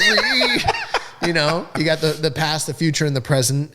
But then, because it's also a send-off for Muto, and he has history with Tanahashi, and then he has this history with Sanada and Bushi, both of those guys starting off in the All Japan dojo when he was in charge, when he was the president. He's the guy that kind of gave them their breaks early on. Mm-hmm. They've got a lot of, and Sanada's like a mentee of his. And then, even though him and Naito, they've had a match at Wrestle Kingdom in the past, at Wrestle Kingdom 6, and they didn't have any interactions hardly at all in this match. Muto was the inspiration for Naito even wanting to become a wrestler. When he was growing up, his favorite wrestler was Muto. Mm-hmm. When he saw him win in the Dome, that inspired him to go and take up wrestling school. And now he's appearing in the final match of Muto's career. And he talked about that at the post-show press conference about how, like, it's his destiny to, like, share the stage with Muto. So there's kind of like a lot of cool things in play there. Yeah, and like you said, this match was more about, obviously giving Muto his last moment for New Japan, and also putting over Shota Umino. I think that was like the main key actually for this matchup. Umino got a lot of time to shine here, and if this had been any other promotion, they might have had Muto get the pin and really kind of spotlight Muto, but it was really about here New Japan highlighting the future and kind of giving people what's going to be coming, playing the seeds for rivalries to come in.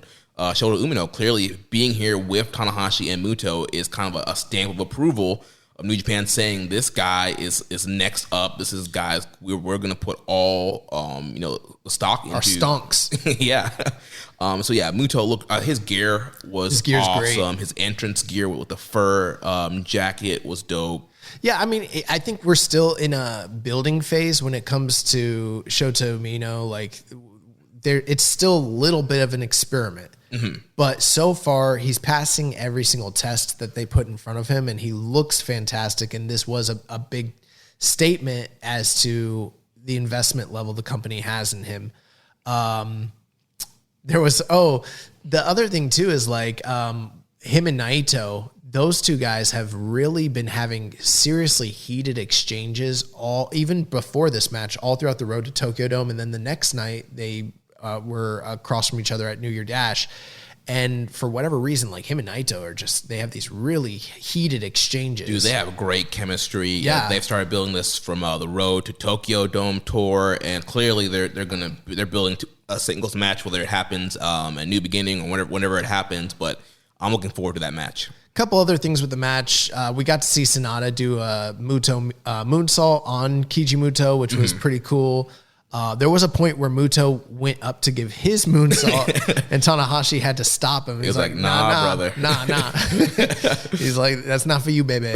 And then ultimately we wound up with a situation where, Shota Umino picks up the win with the Death Rider on Bushi, like a lot of people predicted, and we're off to the races. Last thing, I mean, we mentioned this in the preview, but I think that with this being one of the first in many, many years matches or Tokyo Domes where both Tetsuya Naito and, more importantly, Hiroshi Tanahashi don't have any singles matches. Now, granted, they were given a big spotlight and stage sharing the ring with Muto and his send-off, and this is probably going to be a somewhat memorable and historic match. I think that we're going to start seeing more of this. Maybe not so much for Naito right away. But definitely Tanahashi. But definitely for Tanahashi. Like, he's not in a prominent position in the company as far as like his standing in the big four or big six or whatever. Naito's not that far off either, personally, or at least in my opinion. Yeah. One last thing, this man Muto couldn't stick around to put over Shota Umino. Umino got the pinfall. He found out he wasn't getting the pinfall, and he was salty about it. Yeah, he had the boo-boo face, and he immediately, he doesn't really walk fast most of the time, but this man, he blazed out that side ramp and was out of there. No. Tanahashi caught what he was trying to do and was like, that's not happening. And he raced down. Right. And he was like, we're sharing the spotlight with you, bro. Like, yeah, what Tanahashi did, walking the ramp with him. But yeah, he didn't go back and like. But Shooter did too. Yeah, but he should have like afterwards. He should have raised Shooter's hand and given him like the recognition, and they should have all bowed and everything. He didn't do all that because he was mad. And this was all very telling too during the post-show press conference when it was those three. Where like Muto just didn't have much to say. Like, he didn't put over New Japan. You know what I mean? Like, right, didn't give like a big like I'm so happy what's happening with New Japan. He kept bringing up that it was a Tokyo Dome show. He's like, I'm glad that this is one of my last Tokyo Dome shows. A month out before my retirement, and I'm glad. Like the people asking questions were like, "What are some of your memories of like wrestling in New Japan? It's like your birthplace or whatever." And he was like, "I remember losing to Tanahashi in 2009. He's like, I remember the losses more than the wins, but like everything that he said was about himself. And they were asking him they're like, what are your impressions of Umino? And he's like, I know that we don't know each other, but he did say that he thought he had promise and stuff like that. But like he wasn't going to put him over. Like the media had to like force it out. Right. Of him. Well, it's like Tanahashi said in those interviews, like Muto is about Muto. Everything's about Muto. Like he's going to continue to put himself over and make every moment about him, even at this stage in his career. Yeah. So it was what it was. It was fine. It was fun. And it happened. Yeah. And the other thing too, and I was going to bring this up, and I don't think a lot of people noticed, Naito and Muto never touched a single time in the match. Now, I know that there's the whole story about like Muto being Naito's like idol growing up, but like what I don't think a lot of people remember is like at Wrestle Kingdom 6, they did the Genius versus Genius match. Mm-hmm. That was in 2011. So this is like several years after he'd already put over Tanahashi. And I think if I recall, I think he wrestled Goto at Wrestle Kingdom 5 and beat Goto. Muto did. So then they put him in there with Naito, who's like this rising star. He's on the way up. He's like the next ace, apparent. and they do Genius versus Genius, and like Muto won't do business. And Muto won't put him over, and he beats Muto, and Muto beats him in the only singles match they ever had with one another. And I think it's very telling that the layout of the match, Naito and Muto, they're the two biggest stars from their respective sides, or at least for this match. They didn't even touch. The only interaction they had was when Naito was in the ring and he walked up and he did the LIJ fist raise, and like Muto kind of like mocked him and did like a little like kind of like a wanking off sort of thing from the apron. And that's it. And the only reason I noticed, it wasn't like the conspiracy theorist to me. I noticed because I thought with them being the two biggest stars, we were going to get that moment. Right, especially you get a 26,000 cheering crowd. Like you would think you would build that kind of big pop. Even if they just ran the ropes for a minute or two, you know what I mean? I thought they'd like do a couple blows, run the ropes, and that was it. They didn't even do that. Yeah. Also notable, Naito wearing a t-shirt. Naito wore a t-shirt. T-shirt, Naito in the dome. In the dome. Yeah, he wore a t-shirt the whole time. Yeah. That's true too. Yeah. Very interesting. With any dream, the wind won't always be at your back. The sun won't always be shining, and some rain is going to fall. American Family Insurance is like a good, solid roof that you can trust to protect your biggest dreams. With plans that could save you up to 23% when you bundle your home and auto. Also, you can continue to dream fearlessly, no matter what comes your way. American Family Insurance. Get a quote or find an agent at amfam.com. Visit amfam.com to learn how discounts may apply to you. American Family Mutual Insurance Company assigned its operating company, 6000 American Parkway, Madison, Wisconsin.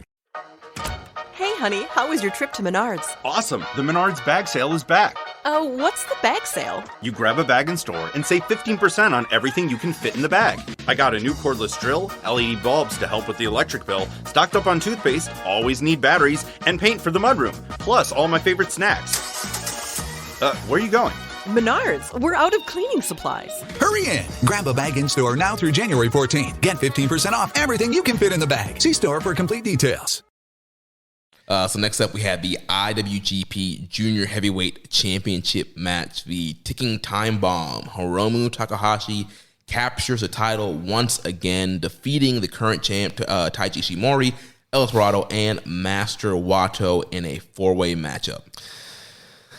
I liked this match. I didn't love this match, and that's probably not surprising. I know we probably don't have that many listeners that were listening at the genesis of the show, but in the early days of the show, we covered a Wrestle Kingdom where they did a four-way junior match, and people loved it, and I didn't, and I was like the low man on it, and I did, and I think this match was not as good as that one specifically, so I'm definitely lower on it than most people, but it was still very good, and it started to really pick up down the tail end stretch.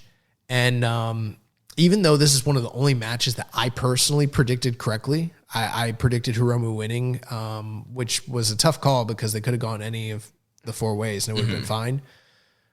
They really got me believing in Wato. Not from a standpoint of like where I think Wato will be a great champion. I think that the jury's still out on that. But the way they laid the match out, it laid it out in a way to where I felt like they were making Wato and they were going to belt him up. And I was like, why not just do it? Like, here's your chance. And he really looked great in the match the way they laid it out. And then at the very, very tail end, Hiromu just beats him. And I'm like, I don't know. I know they like to sometimes book chases and they like to book disappointments, but this one felt like a flat disappointment. Like not something I don't want to see Wato chase Hiromu or whatever the case might be down the road. I maybe there is money to be made in his quest for the title. There probably is, but this just felt like the right time to do it. Yeah, especially, I mean, the whole way Wato even like got into this matchup, you know, clearly this was supposed to be Kushida's spot, but then Kushida had the hand, foot, and mouth disease, couldn't finish out the rivalry with Ishimori. So, you know, Wato kind of backslid into this match and this rivalry. But then he had the pin over Ishimori during the fall, and then just this whole build-up that they had the incredible tag match where he looked good in that match as well, and they did a really good job of building him up throughout this rivalry. They mentioned on commentary, this was the one match that probably had the most in-ring build because these guys have all been facing off with each other all throughout the fall and in different situations. And I thought Wato looked really good here. I thought Wato, he was in there with three former champions, three guys that have killed it before in the Tokyo Dome, and he 3 stars, and he looked like a star. He looked like he fit in. Yeah, he didn't look out of place at all. Yeah, they didn't look out of place. All stuff he was hitting was clean. Like you mentioned, that closing stretch there, where he's just hitting everybody with the Reseda Mente, which is like that backslide driver kind of thing. I like that. I love that move, and he's just hitting it on everybody and getting these. And that was the move he beat Ishimori with to get the upset in the non-title match, and so he's hitting everybody with the Reseda Mente over and over again, and he's getting so close to getting a win. And then he tries to hit it on Hiromu. Hiromu reverses, hits a time bomb too, like you said, and just pins him. It's like, man, like you built that whole closing stretch. He was cleaning house. He was hitting his move on everybody, and it was in there with Hiromu. That would have been a great moment, I think, especially with this whole youth movement. To hey, I get it's a junior title, but hey, we've seen that title be hot potato.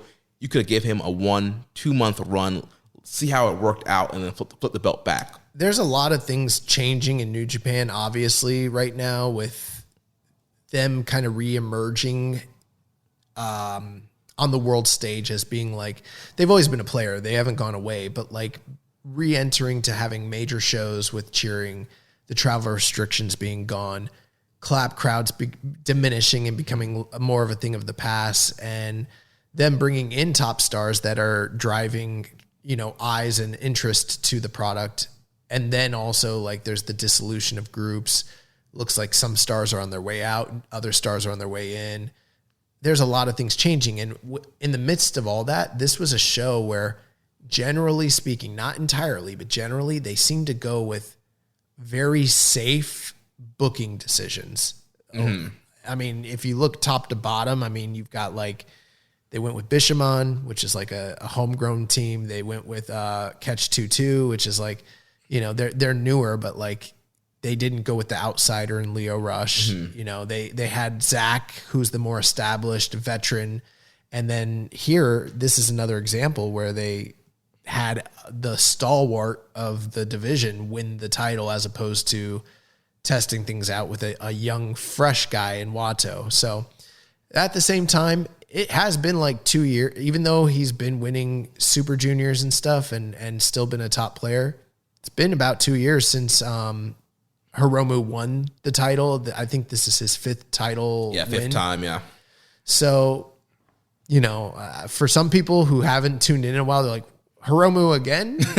But if you were paying attention, he hasn't been champion a long time. This has really been Desperado's division for several years now.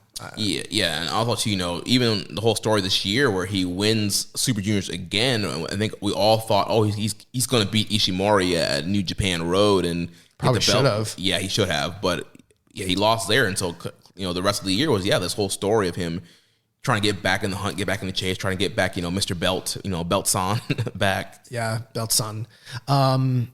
So, and last couple of things I'll say, I didn't like this junior match as much as the junior tag, but it wasn't far off. They were pretty close. I mean, this was still really good. I don't want to make it sound like I'm a total Debbie Downer. Very, very good action. Everybody shined. This was like the moves, baby. Like they were just doing moves. I felt like the first match was the moves, baby. I felt like this one was not as dynamic as it should have. I felt like there was like more, I think, of a story in between the tag match moves, where here, like, I feel like at the beginning they were just doing stuff. Yeah, like they were just like dive, like just kind of doing stuff. Right. Yeah, that's kind of what I got from it too. It was good. It was exciting. I liked the second half of the match much better once a narrative actually got shaped. Yeah. But in the post match, Hiromu did a pretty lengthy post-show comments, and he had some interesting things to say. One thing he talked about was he said, and I think he's kind of setting up what I think is about to be. Could be wrong. I think we're about to see a historic run with Hiromu because, people have been wondering for a long time, what's next for Hiromu? We've done he gets injured. He comes back, he chases, he wins, the tournament, he wins the belt, then he disappears. We've seen them do that many times, and he's pretty much done almost everything there is to do in the junior division. He brought up that even though he's won the belt 5 times, there is a defense record that's never even been approached by any modern junior. I think Prince Devitt said it, and it's like 11 defenses. And he was like, I think I'm going to go for that. And he was like, they started asking him about like ranking. They were like talking about Wato not belonging with the top 3. And he was like, I really don't like that terminology, top 3, because you're implying, and I'm kind of paraphrasing here, but he's like, he complained that they're implying that only those 3 guys in the division are the top juniors and the rest of them are like afterthoughts. And he was like, and you're shaping a narrative to the viewer that other juniors in the division don't deserve title shots or don't deserve opportunities. And he's like, there are no bottom juniors in New Japan. If you're in New Japan and you're a junior, you're the best juniors in the world. Mm-hmm. And I think he's saying that because he's about to run through all of them and he doesn't want it to sound like he's beating geeks. And you know what? That probably is that's a good philosophy anyways. You shouldn't have, I mean, if it's a division, there shouldn't be this idea that there's a hierarchy within the division when it already gets so much limited time as it is. You know what I mean? Right. Exactly. And they asked him about like, what are his goals? Does he want to be the number 1? And he was like, there is no number 1. He's like, there's no rankings. He was like, I want to be the champion and I want to beat everybody and defend this belt as long as I can. And he was like, and I've lost the title 4 times before, but I'm not going to lose it ever again. This time I'm going to be the forever champion.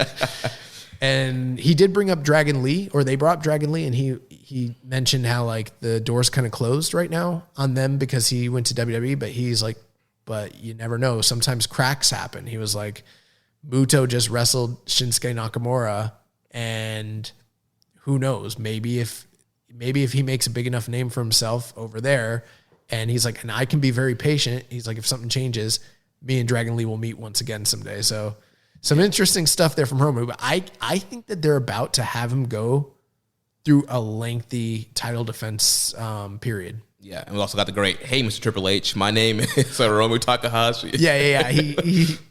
That was basically being like, let me and Dragon Lee wrestle. I think people will take that out of context. But he's like, hey, Mr. Triple H, are you watching?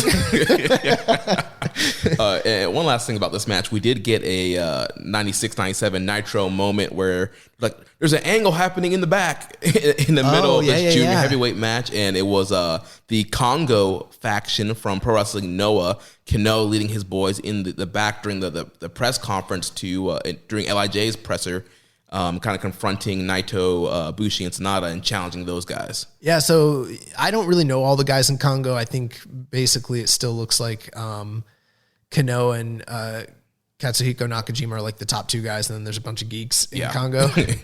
But they're still angry about getting, blown out last year at day 3 of Wrestle Kingdom. So I don't know.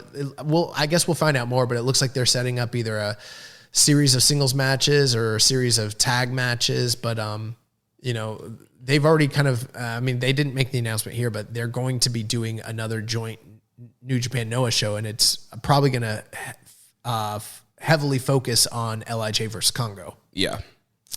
So then after that, we move to the main event number 1. Also, it was funny because like Shingo was in the back with them when this was going on, and he was like, how did you guys get in the building? Yeah. He's like, this isn't Korakuen Hall. This is the Tokyo Dome. Are y'all lost? Y'all confused? You guys don't work in the Tokyo Dome. You guys work in Korakuen Hall. He's like, you should go down there.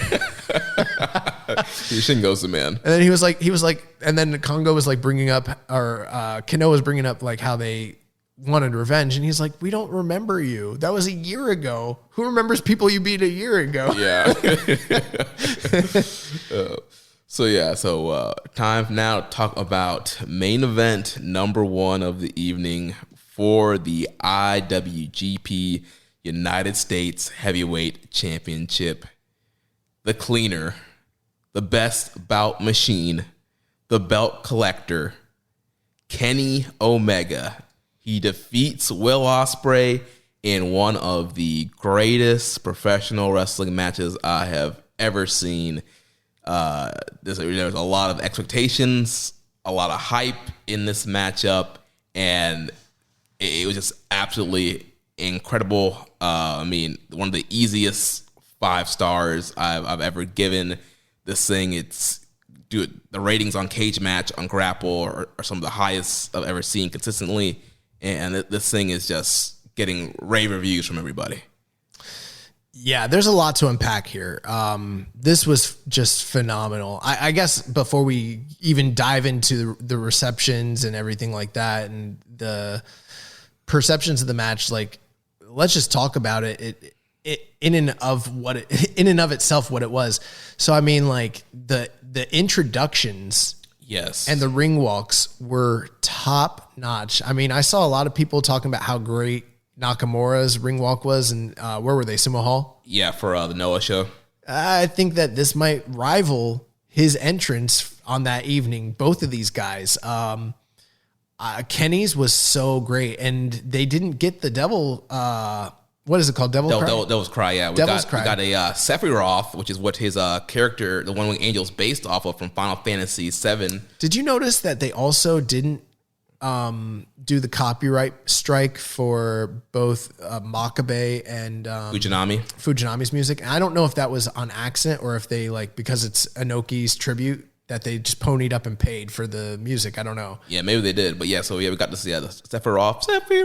Dun, dun, dun, Yeah, dun, dun, they used the Sephiroth music, and for those of you that probably are, or if you're not aware, he's like the big bad hidden boss in Final Fantasy VII, which is what the One Winged Angel like motif is based off of. Right, and so the awesome screen where he lifts his left hand like the one wing. That was so cool. Shows up on the Tron on the screen, and then he does like the slow like turn into the camera. And bro, the crowd was dead silent, and the audio was like, the commentators were silent, like just to hear like the wind like rushing and like the everything on the stage, like it just looked so cool. And then Kenny comes out and like his facials, and it was just so epic. The weave was weaving. His hair is horrendous, bro. Horrendous. Really bad. But other than that, everything else looked really, really cool. Yeah, the gear was incredible. The entrance, everything looked great. And then Will Ospreay, he teased that, maybe the assassin should come back. So initially you had the score of his current music, but then that faded out. And then it said, the aerial assassin. And then you got the elevate me to the sky. Whoa. Yeah, the elevated music came on, and I didn't even notice at first, but I was like, oh shit. Like, also, before even, so we kind of, and then he came out with all the members that were there from the United Empire, and like they didn't get involved in the match, but like they were there like to second him and give him their support. And so just seeing like all those men like in their like suits and everything, and kind of like dressed to the nines, and then like except for Cobb. But then like Ospreay's just like geared up, and like it just was so epic. It was so awesome. The night before this though, they had the press conference. We haven't even touched on the press conference. Yeah.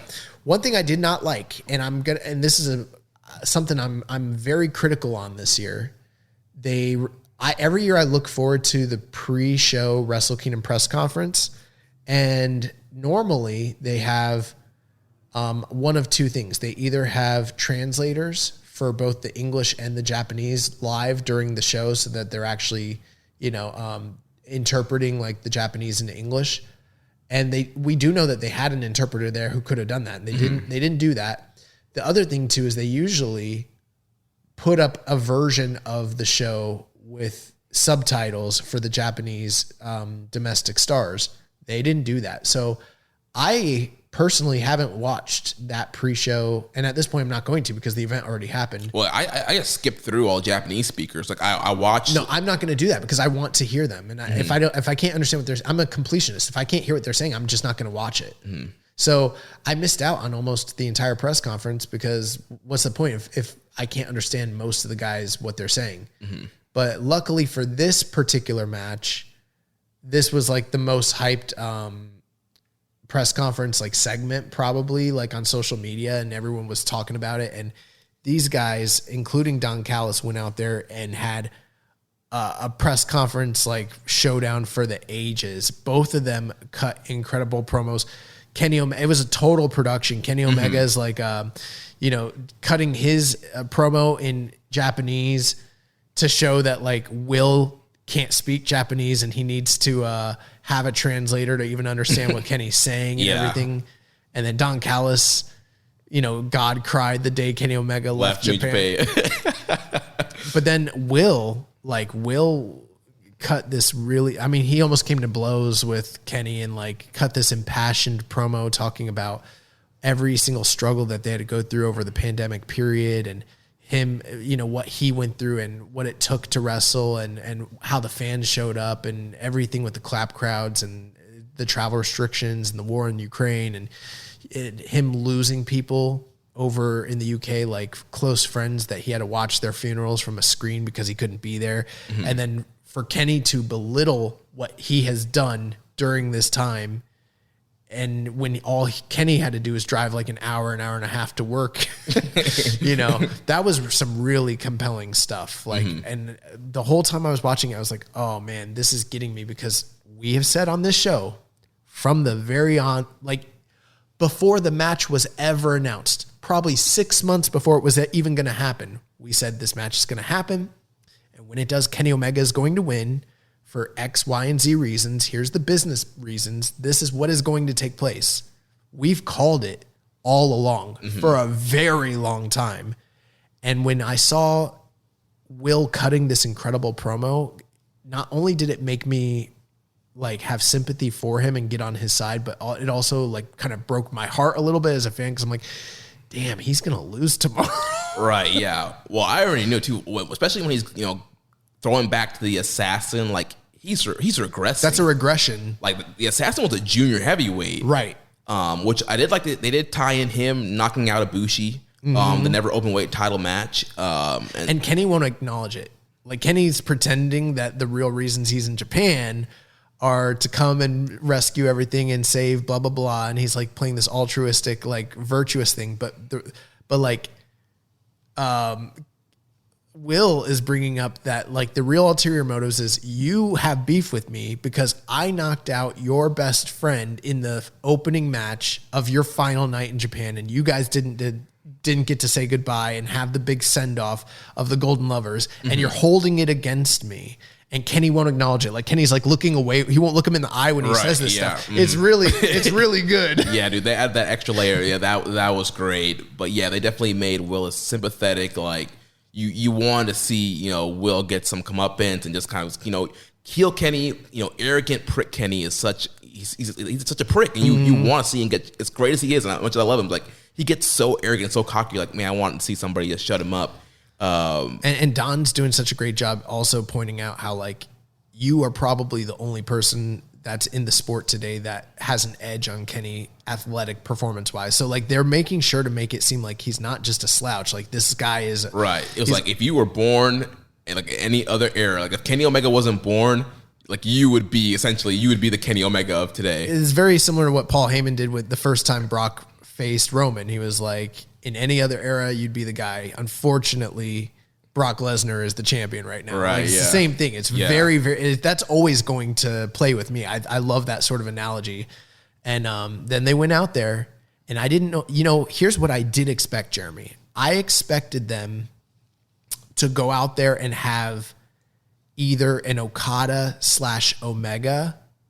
not specifically that, but that sort of high work rate style of match, or like a Shingo Will style of match, something that only those two guys at that level could do. And to my surprise, and I'm taking nothing away from them, that's not what they did. Now they did go out there and they did work at the highest of high levels of in-ring work and athleticism, but they told such a violent story. I did not expect this violence. Dude. I did not expect the nature and the layout of this match, and it really resonated with me in a different way. I was blown away at what we saw between these two guys.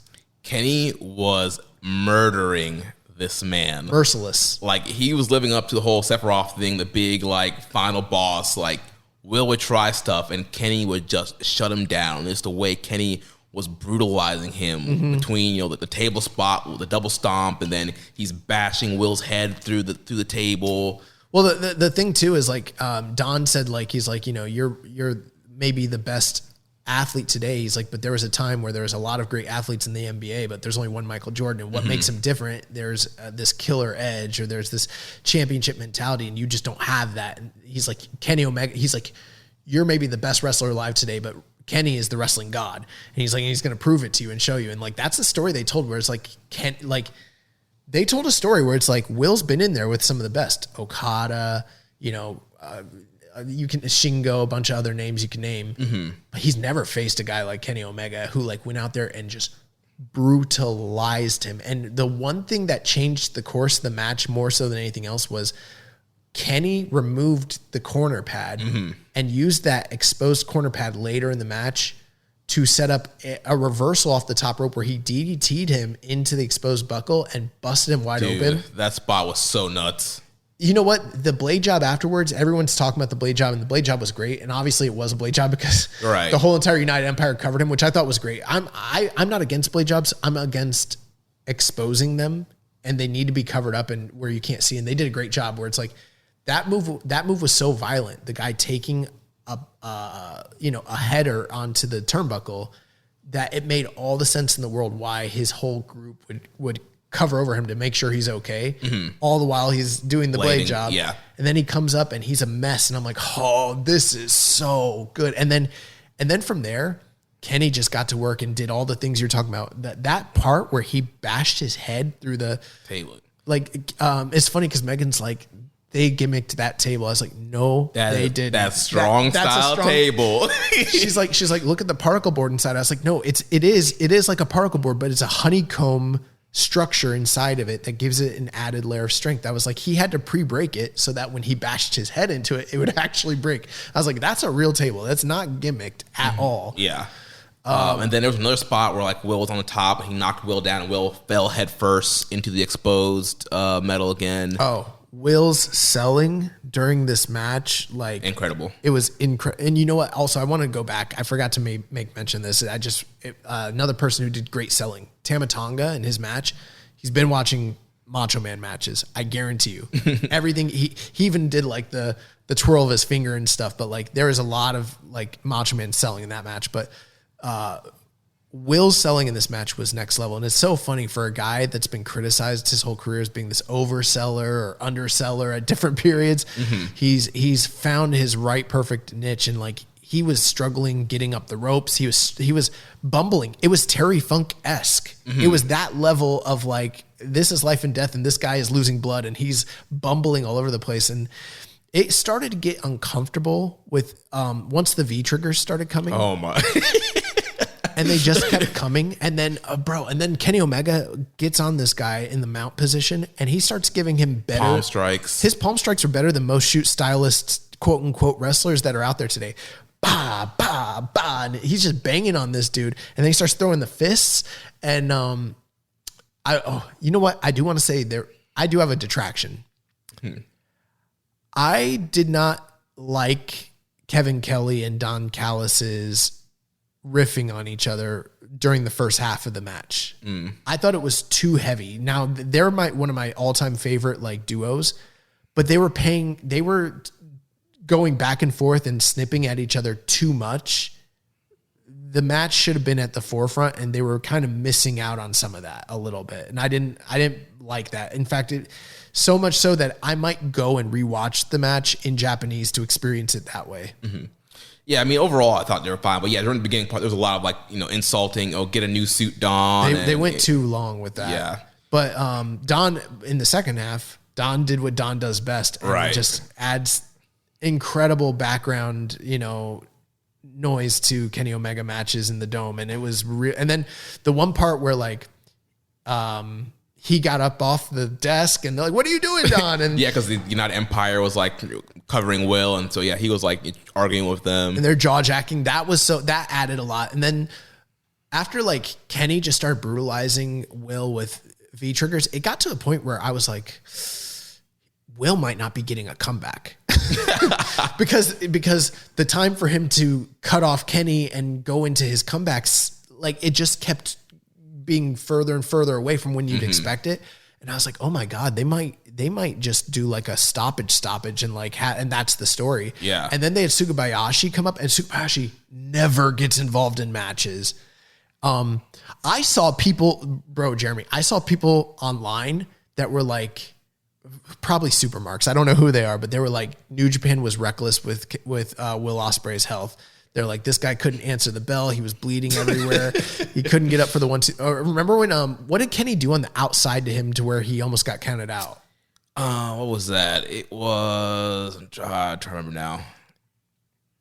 I don't know, but he did some kind of crazy spot to where it was like the 18 count. He broke the count by doing the Terminator dive. He did the Terminator dive, yeah. And then, not to be undone, there was the part earlier in the match where Will put Kenny in the position for he doesn't call it this anymore, but the Chicken Nando's kicks. And he just lit him up with those kicks. And like Kenny was blocking, like doing a cross arm break like he was George Foreman, but it didn't matter. They were coming through. And I'm watching this with my girlfriend, and she's like, those aren't landing. I was like, no, they're landing. And she's like, yeah, but he's not really hitting him. And I was like, no, he's really hitting him. And she's like, yeah, but I mean, like, they don't hurt. And I was like, how can you safely take kicks into the face where the foot is actually hitting your face? I mean, sure, is he putting all of his, is he trying to kill him or knock him out like you would in a real like karate taekwondo competition or something? No. But is he just landing the softest blows ever? No, like he was kicking him in the face. And we know that that's really what happened, because guess what? Kenny comes up from that spot and his eye is black and closing, and and a big shiner hematoma develops. It was nasty. They were super stiff in this match. Yeah, dude, the one V trigger where Ospreay he's like leaning in the corner. Oh, and the back of his head. Yeah, and Akira's like, move Will, move Will, move Will, and then Kenny just runs in, bow, V trigger. Bro, this is how much this match got me. There was a lot. Obviously, I'm a fan of Will Ospreay. I like him. I've always praised him. Big fan of him in his matches. Always get excited when he's wrestling. But I've never I wouldn't say I love Will Ospreay. I might love his performances in his matches, but I've never cared about his character the way that I do like, say, Tanahashi or Ishii or like Kota Ibushi. But during this match, he was getting beat up so bad. I was like, move, Will. Like even before that spot, I was like, you're in. Okay. I was like, you're hanging on the ropes. You don't know where he is. You hear some stomps. Get the fuck out of the way. Like, right. You know what's coming. Yeah. And I was like, move, Will, move. And like, my girlfriend's like, she's like, dude, it's a dance. And I was like, yeah, but it's also a story. Like, obviously it's a work, quote unquote. But like, when you're watching a TV show and you know it's not quote unquote real, you still tell the characters like, dude, like blah, blah, blah, whatever. Right. That's how I was. I was like, Will, move out of, move, Will, move. Yeah, and I probably shouted for Will to move like 20 times during this match, and he just kept getting killed. And I was like, oh my God. And then dude, the super German suplex spot where they're on the top, and then I got scared because I thought they were gonna do the dragon suplex spot, but they didn't. Well, that one, yeah, Will lands on his feet. But then I'm talking about a spot where it's super German. Yeah, he's going for the one wing angel. But then Kenny reverses it, like he throws him up and catches him. It was so high angle. And then super high angle, super German. Kenny looked nervous when that happened. His face was like, "Oh, I hope we're okay here." That was crazy. But they pulled it off, and man, that was crazy. And then Will summons up the courage and gets the comeback spot and starts fighting back down the stretch, and then they start exchanging blows. So crazy. He had his the Super Junior final combo where he does hidden blade, and the Super Os cutter. Yeah, he hit and the Robinson special. Yeah. He hit all of that. That didn't work.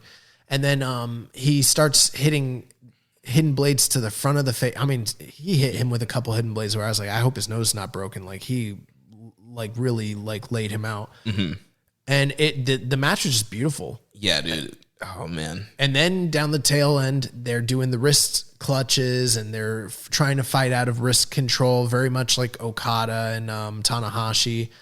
And then they're reversing moves, and suddenly Kenny hits him. They're doing the go around.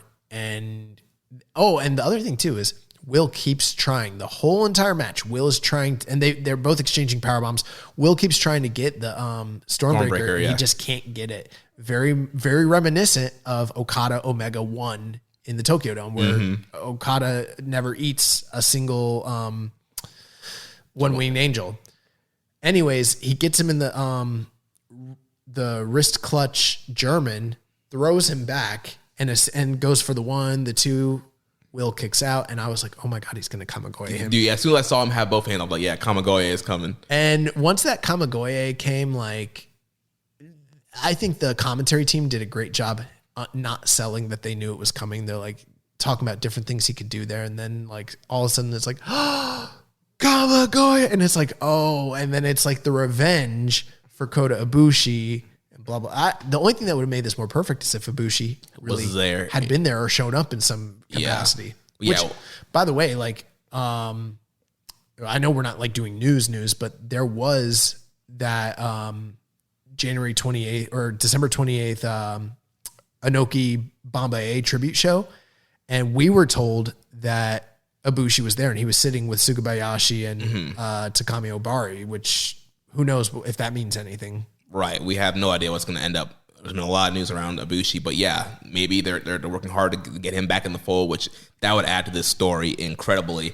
But yeah, Omega, he grabs the wrist, and Will, he had nothing left. Like, he couldn't move, he couldn't reverse. He just hawks a loogie at him. Says, fuck you. And he gets kneed to bow. death. Kamigoye picks him up. One wing angel. 1, 2, 3. Kenny Omega, once again, is the IWGP United States champion. And there's probably a lot of people mad, but they're very quiet about it. I'm seeing no activity online about the detractors, about the Kenny Omega can't win or shouldn't win. Now, I'm not saying they're not going to come out of the woodworks, because if ultimately they botch any of this on any level, there's going to be complaints, and this show will be one of them. Like, we're not going to lie and tell you that the follow-up to this match wasn't handled correctly if it's not. But for how amazing this match was and how incredible the performance was, I think it really did shut up a lot of the detractors to realize, like, oh my God, this could be the program that catapults Will Ospreay to true superstardom. Because, like, let's think about it. Kenny Omega, right?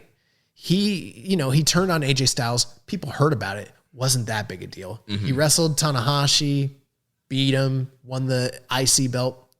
Big deal. But wasn't that big a deal in the Western hemisphere. He did the matches with Elgin, got a lot of, fanfare. He even won the G1. He does the G1 win. He has the match there with Naito and Goto. All of that was something that was rumbling on the undercurrent for people that were tuned in. But for the average wrestling fan, none of that really mattered until it was Okada Omega, and then they go out there and they have one of the greatest matches of all time, and all of a sudden it's like, Kenny Omega is a god. Mm-hmm. And it wasn't like that before that match. I think for a lot of people, this is their come to Jesus moment for Will Ospreay to realize, this is one of the greatest talents that has ever lived. And I've heard about it, but because of the buzz that this match is getting and is about to get, because we're not at liberty to say, but I'm hearing that there are raters out there that are going to give this crazy ratings. Yeah, and this match was also very, very stylized off of Alpha versus Omega. Yes, in the build. Yeah, and this, Kenny Omega playing the role of Chris Jericho here, and Ospreay playing the role of Kenny Omega from that view, where you have, now the big Western star, the big AEW guy coming in, the more well-known guy worldwide coming in against the Homer New Japan guy, and for the U.S. title. Giving him this big buzz. I even saw Kenny doing a contest on his Instagram where he was, giving people New Japan subscription things. And so there was a lot of buzz momentum coming from Kenny, bringing eyes to this matchup. So again, to your point, even more, a lot of eyes coming to this match and seeing it did business. Yeah. They said that this is one of the largest boosts in subscriptions they've ever had. And I'm sure a lot of that also has to do with Sasha, but I think the majority of it probably has to do with Ospreay versus Omega and how hyped that match is. And for a match that was this hyped to exceed the expectations, I think we both thought that was possible, but a lot of people are just blown away in that regard. The other thing too, and this is a really great thing about it, I don't know how real or fake the heat between Kenny Omega and Will Ospreay actually is. And that's a good thing. Now, I'm not saying that it's, they could just be completely working, right? And if they're completely working, then hats off to them, because they are Like, they're brilliant. Mm-hmm. They have made me believe that the hate between them is visceral and real, and that there's this actual professional rivalry as well as personal that's like on a next level. And maybe there is some actual truth to it, because the promos and the actual work was so I can't remember anyone that. Can you remember Kenny ever laying into anybody like he did Will? I don't think I can. Yeah. And I can't remember Will ever getting this heated in any program with anybody, or, speaking this personally to anybody before.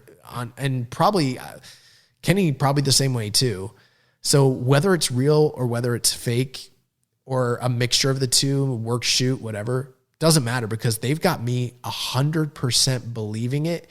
And that's the stuff that I love about pro wrestling. When you get like a Samoa Joe versus Brock Lesnar program, and I'm like, that seems kind of real. I don't know that's what this feels like, but this is better than that. You know? They did an excellent job with the bill. Like, all the promo stuff they were doing before we even knew about the match, then the trios tournament stuff in AEW. And they peaked a bit. They peaked like way before the match ever happened, but it doesn't matter, because they showcased 6 months ago what this could be, and then they delivered it in a 3-day span. And it's like, holy crap. And now, bro, I want Will Ospreay to get the belt back. Yeah. You want to see Will come back and vanquish Kenny Omega and kind of get his moment.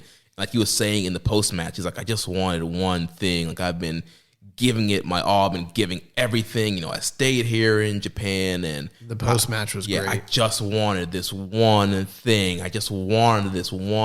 He's like, if I can't get this done in the next year, like, maybe I just need to leave. He was talking about like leaving New Japan. Right, because he did say before the match that he signed a 5-year deal. This is his 2023. It's his last year of his 5-year deal. And he doesn't know what he's going to do next. He said he probably will see himself staying with New Japan. But well, he's a smart man. I mean, we're in a different wrestling landscape. We're in a buyer's market now. Yeah, so I mean, if he can, shop himself around and work a deal wherever that may be, that's probably what's going to end up being best for him and best for business, regardless. But his post-match promo afterwards, his and Kenny's and Don's, were all great. So that's why I mentioned, like, when I said in a 3-day period, like, maybe it wasn't 3 days, but like the pre-show program, the match itself, and then the post-show, that stuff is all the highest level. Like, bro, I know in the past, okay, like when we did Feud of the Year a few years back, and like we were like, should we throw Omega and Jericho on there? They only had the one match, and we opted not to throw it on there. Mm-hmm.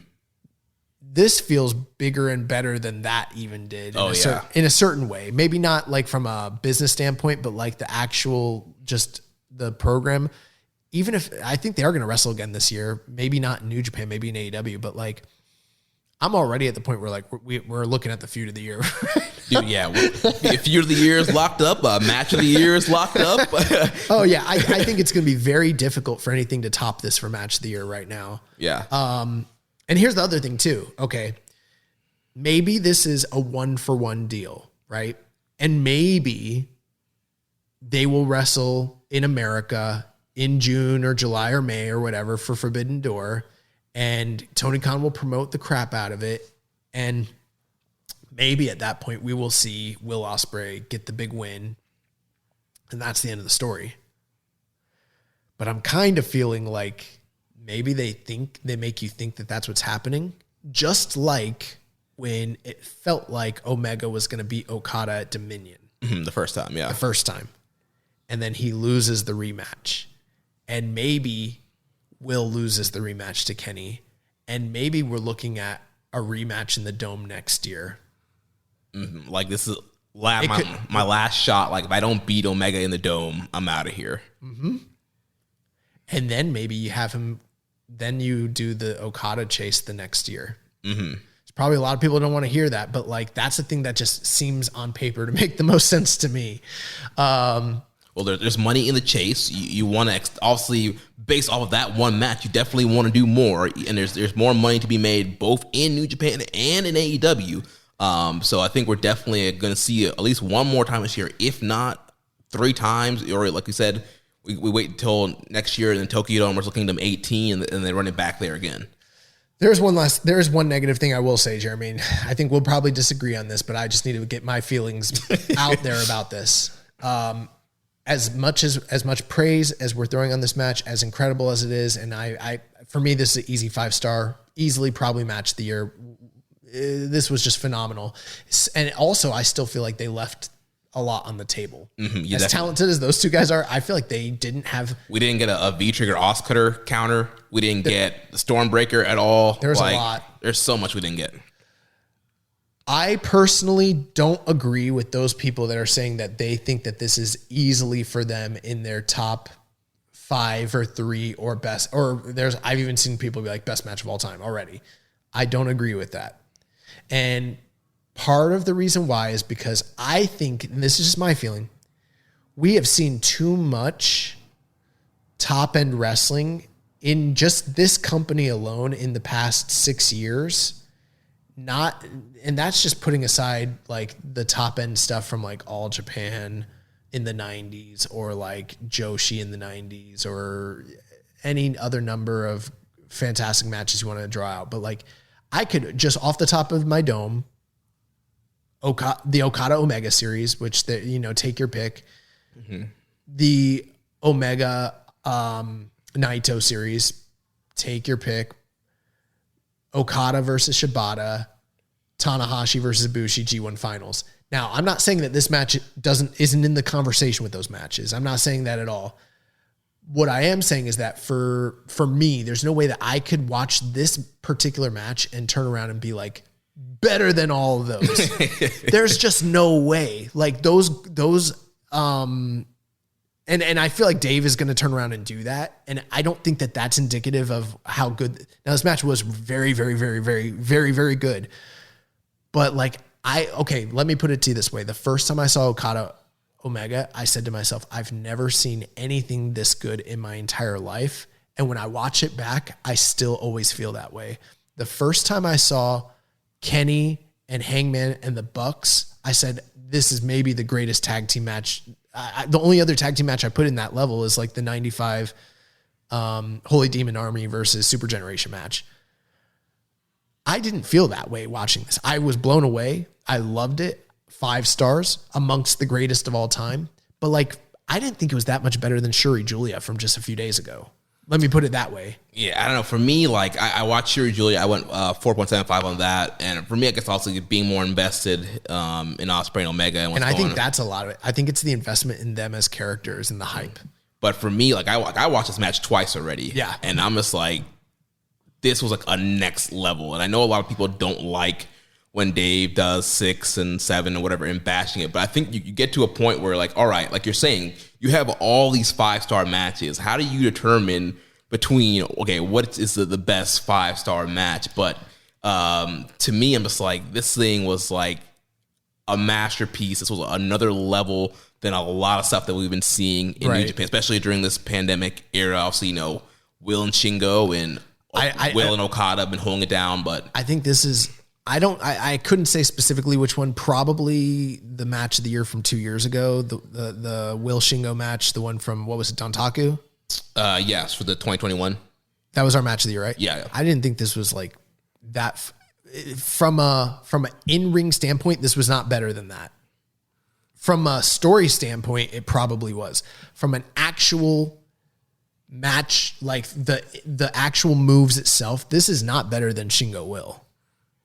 And that's kind of where I'm at with it. It's like, it told an incredible story. It was fantastic. It was phenomenal. It was blow away. But I'm a little bit let's let's give it a week. You want to let it breathe. Let's let it breathe. And let's see if a year from now, we all feel that this was, I'm not sure that I feel like this is probably better than most of the Tanahashi Okada matches, but the top 2, the ones from Wrestle Kingdom 9 and 10, I don't know if it's that much better than those. I would put it up right against those, though. I would too. I think that this is in the echelon. It's right in there, but that's not what's being said. It's not. People aren't saying this belongs in that discussion. They're saying this is better than everything else we've seen, and a top 3 all-time lifetime match. We've never seen anything like this. And I don't think that's true. I think we've seen lots of stuff that's just as good as this already in the history of this show in this company. And the cage match ratings are making it the greatest match of all time. And I'm like, I don't think that's true. Yeah, it was like what, 9. It's like at like 9.79 right now. Yeah, and then on Grapple last time it was like 4.94. I think it's we went through a really long period of time with the pandemic, and we haven't seen stuff like this in a long time. So there's a lot of people that are like thirsty, and they're getting like, oh my God, this is incredible. But I think it's a little bit more than that, though. No, it is. And again, I'm saying that it is. I think it's up there, but they're saying it's beyond up there. They're saying this is a scale breaker. I don't think this is a scale breaker. And that's what I'm saying. I don't know. I think definitely Dave's going to break the scale on. I think Dave's going to break the scale. But like I don't know if I would say it's better than the 2 out of 3 Omega Okada. No, I don't think it is. I don't think it is at all. But it's definitely in that conversation, though. I think it's in the conversation, yes. For some of the it's one of the greatest matches I've seen in my life, but I wouldn't put it on a short list of 3 or 5 or 10 or anything like that. I've just seen too much great wrestling. Yeah, that's what happens when we watch New Japan. Oh man, well we should talk about the world title match.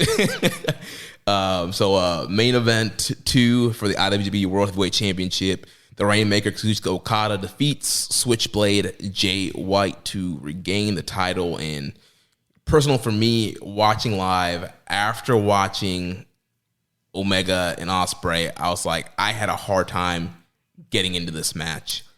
I think that for people watching live, that probably is the case. One thing I will say, though, that wasn't the case for the live audience. The crowd was definitely still into this match. We've seen situations like, remember Okada versus Omega at Wrestle Kingdom 12, or no, 11. But Okada Omega at Wrestle Kingdom 11, they had to follow that incredible Tanahashi and Naito match. Oh, yeah. And it took a while for the crowd to get back. And they had to work it in a specific way to get the crowd back. This match, they didn't have to do that. The crowd was pretty much they still stayed hype even after that incredible match. So that is one good thing. It's funny, Okada, like they asked him about whether the attire he wore was like a tribute to Inoki, and he came out in all black. Yeah. He's like, no, this is just random. These are just random. And I'm like, these colors don't mean anything. It doesn't mean anything that I'm wearing all black for the first time in my career since I was a young lion. It's like, all right, okay. That holds up. But I thought that his entrance was great. I thought Jay's entrance was great. Jay was in the all white, and last time he was in the all white, he beat Okada in the Tokyo Dome in almost 15 minutes. Yep. And that match, I like that match better than this one. Yes. I also liked that even though there wasn't a great build to this match, Jay was posting for every day he was posting a very enigmatic picture post. And he was without using words telling the story of them meeting together, coming together, him joining Chaos, him turning on him, their match history, everything, blah, blah, blah. And he did that over the course of a week, which I thought was kind of low-key cool. Mm-hmm. The match itself, this was a really good, not the best, but a really good version of the long version of a Jay White Okada match. Mm-hmm. That's probably the best I could put it. If you've seen Jay White and Okada wrestle before, this was a version of that match. I'd probably go 4 1/4 on it. I'll probably never watch it again.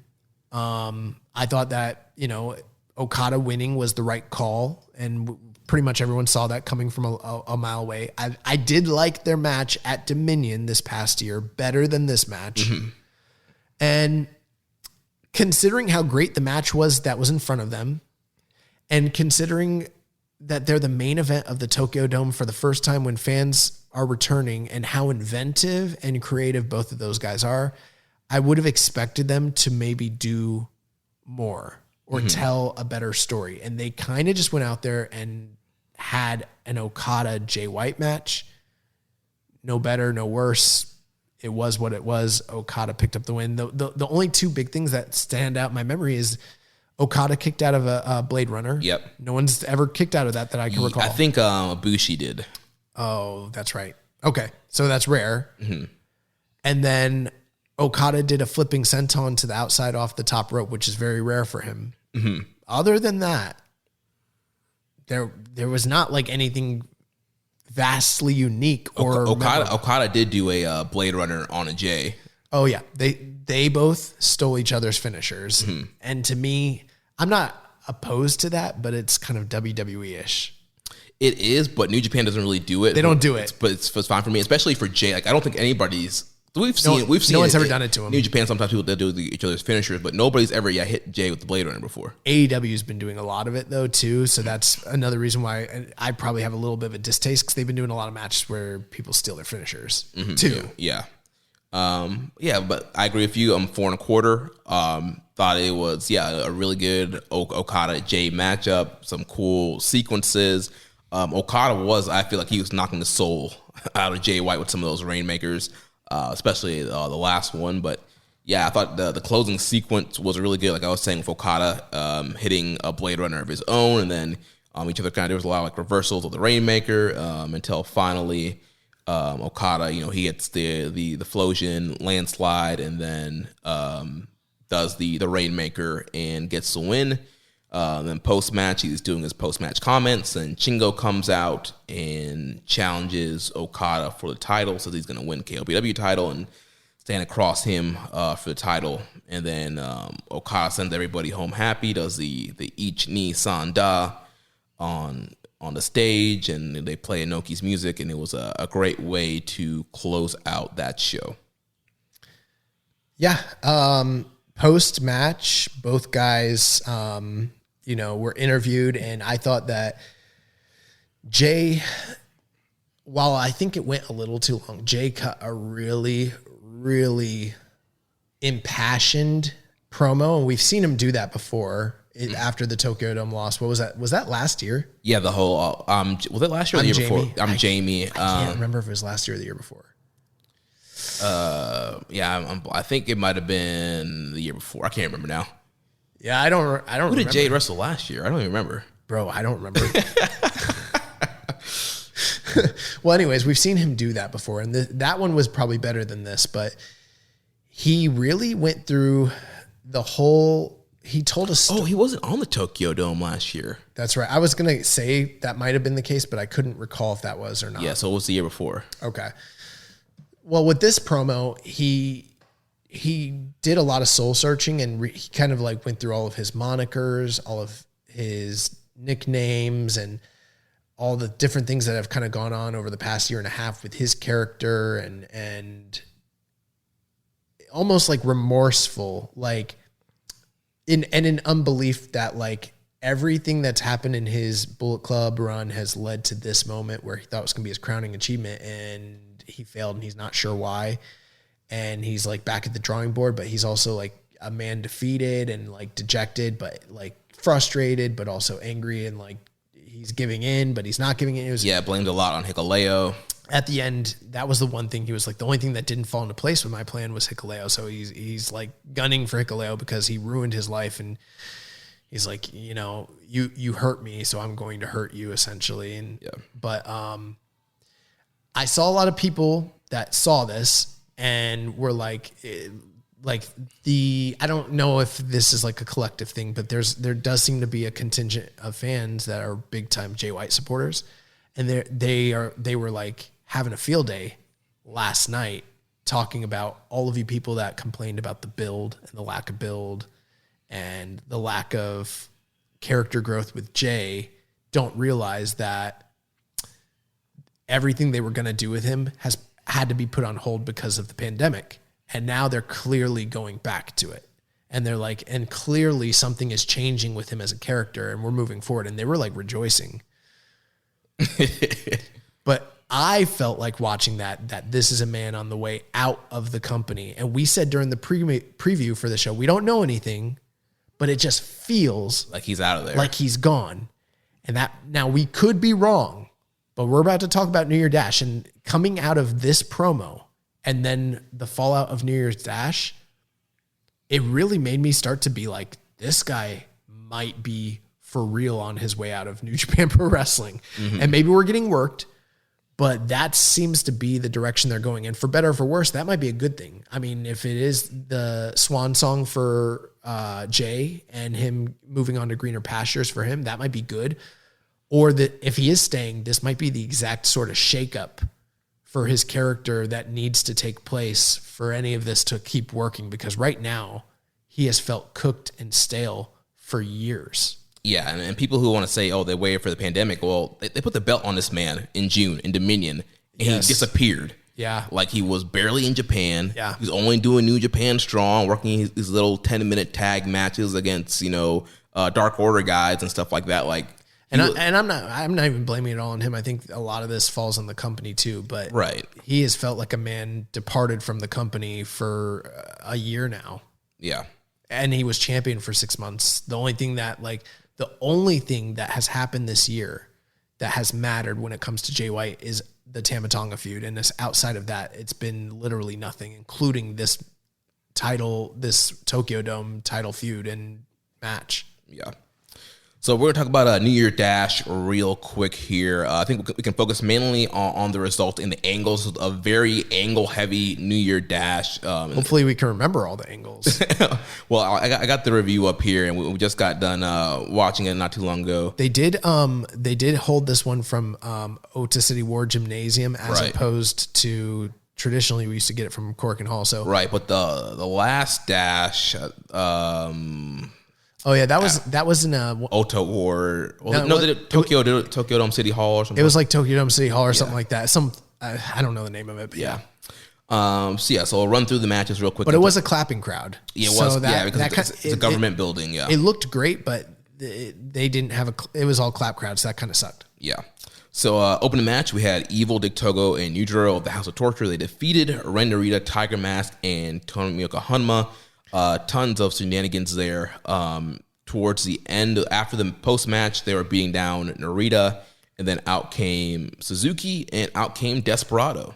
Yeah, so, I mean, and they came in separately, so it was like first, we get Suzuki out there, and he's dressed in his, I call street gear. His Instagram street gear, because he never dressed, dude. I've never seen him dressed. He's usually full gear. He's like Pac. He's either in full gear or he's in a Suzuki-gun tracksuit. I've never seen him show up in street clothes. He was wearing a fedora and like a Giorgio Armani shirt or something. Or actually it was his own shirt, but it's styled after that. But he came in and I was like, that's kind of weird. Like, why is he helping Narita? But there's no Suzuki-gun, so new character paths. Then after he's getting beat down, Desperado comes out. And I mean, at this point, I think that's probably good because these are three guys that have all just kind of lost or had their aspirations derailed. Seems like they're going to feud with House of Torture, who are the reigning never open weight 6-man tag team champions. So it's fine. I think this is a cool, fresh way to go. We don't have challengers for those belts set up anyways. Narita's kind of hasn't joined with any groups. The only thing that was a little weird is Suzuki Goons broke up, but Despy and Suzuki are still together in some way or connected or teaming.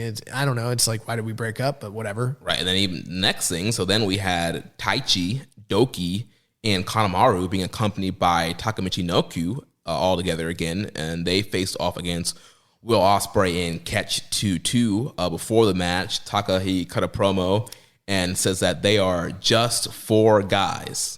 Yeah, a couple changes. Taichi was still in his same gimmick and gear, but he got rid of the blonde streak that he had just the day prior, so all black hair. That's a little interesting. Mm-hmm. And then Taka was dressed up.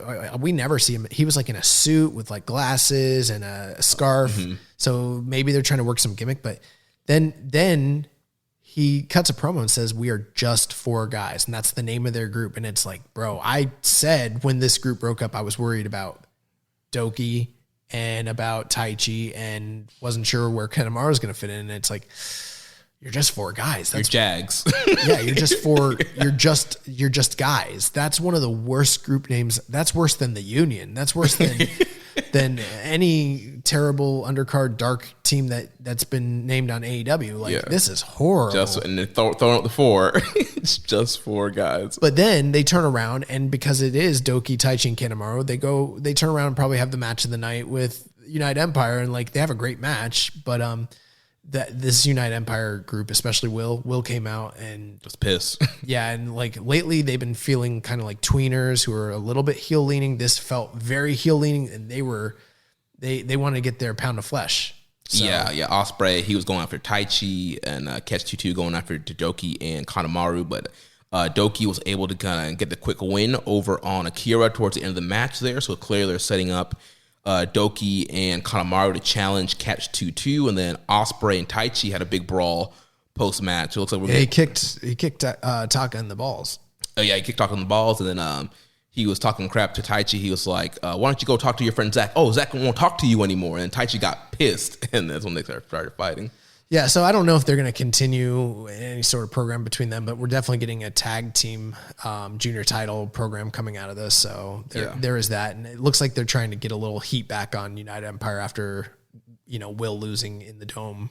He's never won in the Dome as the leader of this group. Yeah.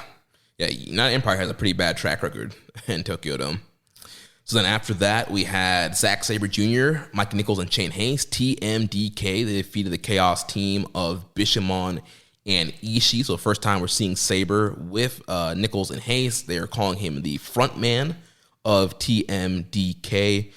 So Hayes and Nichols here, they get the win over Yoshihashi. So we're setting up a tag team title match with Hayes and Nichols against Bishamon, and then Ishii kind of got in Sabre's face post-match, so it seems like we're going to get a TV title match with Sabre and Ishii. Yeah, that's all great. I'm looking forward to all that, and this was good. And then after that, Zach, he went over. They did the traditional Team DK sit on the apron, and he's like, "Wait, we need one more member." He runs over, he grabs Kosei Fujita, and rips off the tracksuit, rips off the Lion Mark shirt, puts on the TMDK shirt, and he's like, "This is my young boy." And during the New Japan World Television Title tournament, they did do that angle where he was facing off against, I believe, was it Evil? Yeah. And he had utilized both Oiwa and Fujita as diversions of his, and people were kind of speculating, is there any chance that he incorporates one of these two guys into Suzuki-gun or his group or whatever? And so it kind of makes sense that there's a connection there. But Fujita, apparently, based on what we saw, he's not going to be a graduated member. He's going to be their young lion, kind of like the way Hikuleo was, or Cody Hall was like a young lion in the Bullet Club. Yeah, and kind of similar to how like Umino was John Moxley's young lion. So much so that Zach he was like, suck on that, Moxley. So it's like, he's like, you had Shooter, like he's got Fujita. Yeah. One other thing I do want to point out, in the past with these shows, typically we don't know what we're getting going into the show, but before the show starts, they do a rundown, and from there you can kind of see the card and kind of in your mind speculate on what programs, who's going to win what, because a lot of the champions are going to take falls. Mm-hmm. But on this night, they didn't do that. Every single match was like a total mystery to everybody, including the participants, quote unquote. So little different vibe. Yeah, the only match we knew was the KOPW 4-way. Yeah. And we thought we knew where it was going to be placed, but it was a little bit different than what we thought.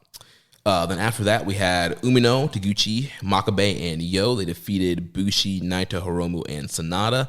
Yo got the upset win on Hiromu here, so it looks like we're going to get another junior title match between Yo and Hiromu. And he pinned him with his, what's it called, the overdrive or whatever? Yeah. So it was a clean... Or direct drive. Direct drive. Yeah. So, he didn't like roll him up. He like nailed him with the direct drive, pinned him clean. So any fear I had about Dragon Gate offers and him leaving the company, it seems like they're trying to make an effort to keep Yo around and keep him involved. So they're giving him a title run. And this also speaks to Hiromu talking about, other people who aren't perceived as being like one of the big three in the division getting title shots. Mm-hmm. And then also they continue to set up Umino and Naito. They had some great exchanges in this match. Umino dropped Naito with a nasty exploder.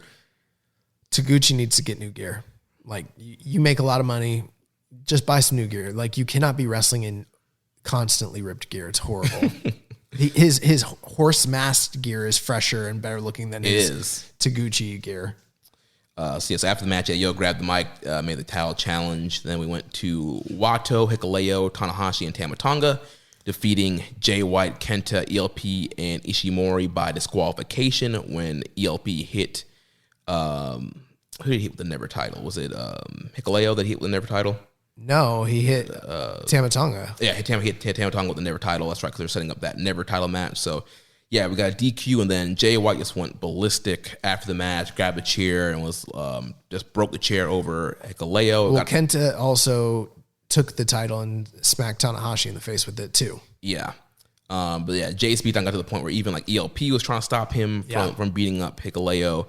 And then Jay grabbed the mic, and he laid out a challenge, a loser leaves Japan match with him and Hikuleo. Yeah, he cut a promo talking about how important Japan, is to both Hikuleo and his family and his father and their history. And, he gave a whole background, and he was like, so you've taken a lot away from me. So the greatest thing I could take from you is Japan. You don't have anything else.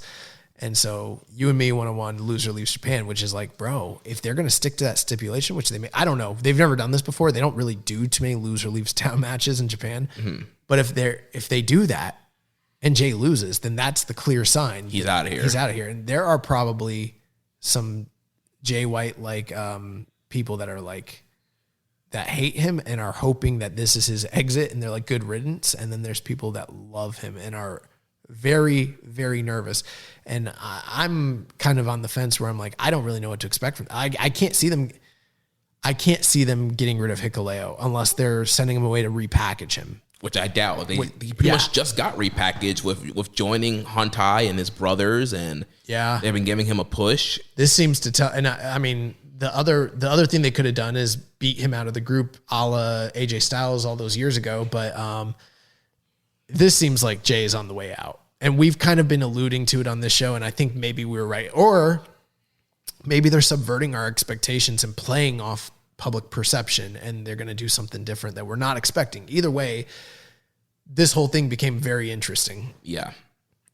Then after that semi-main event, we had the KOPW 2023 Provisional Championship match. Shingo Takagi defeats Great Okan, Sho, and Toru Yano to be the first provisional champion of the year. Hit the last of the dragon on Toru Yano. Post-match, it seemed like him and Great Okan had some beef, so we'll probably have Okan being the first challenger for Shingo. Yeah, Shingo left off of the Tokyo Dome, had a lot of, beef and everything, cutting promos about how he was in the main event the year prior, and then the next year he's in, the dark matches and everything. And I don't even know if we mentioned that he came out post-show and challenged Okada to a title match at Wrestle Kingdom. So he's already came out and really established himself as the first challenger for Okada. So we've got a situation here where it's like he's in LIJ. They're getting ready to do a big storyline between LIJ and Congo at the cross-promotional show. I'm sure he's going to be involved.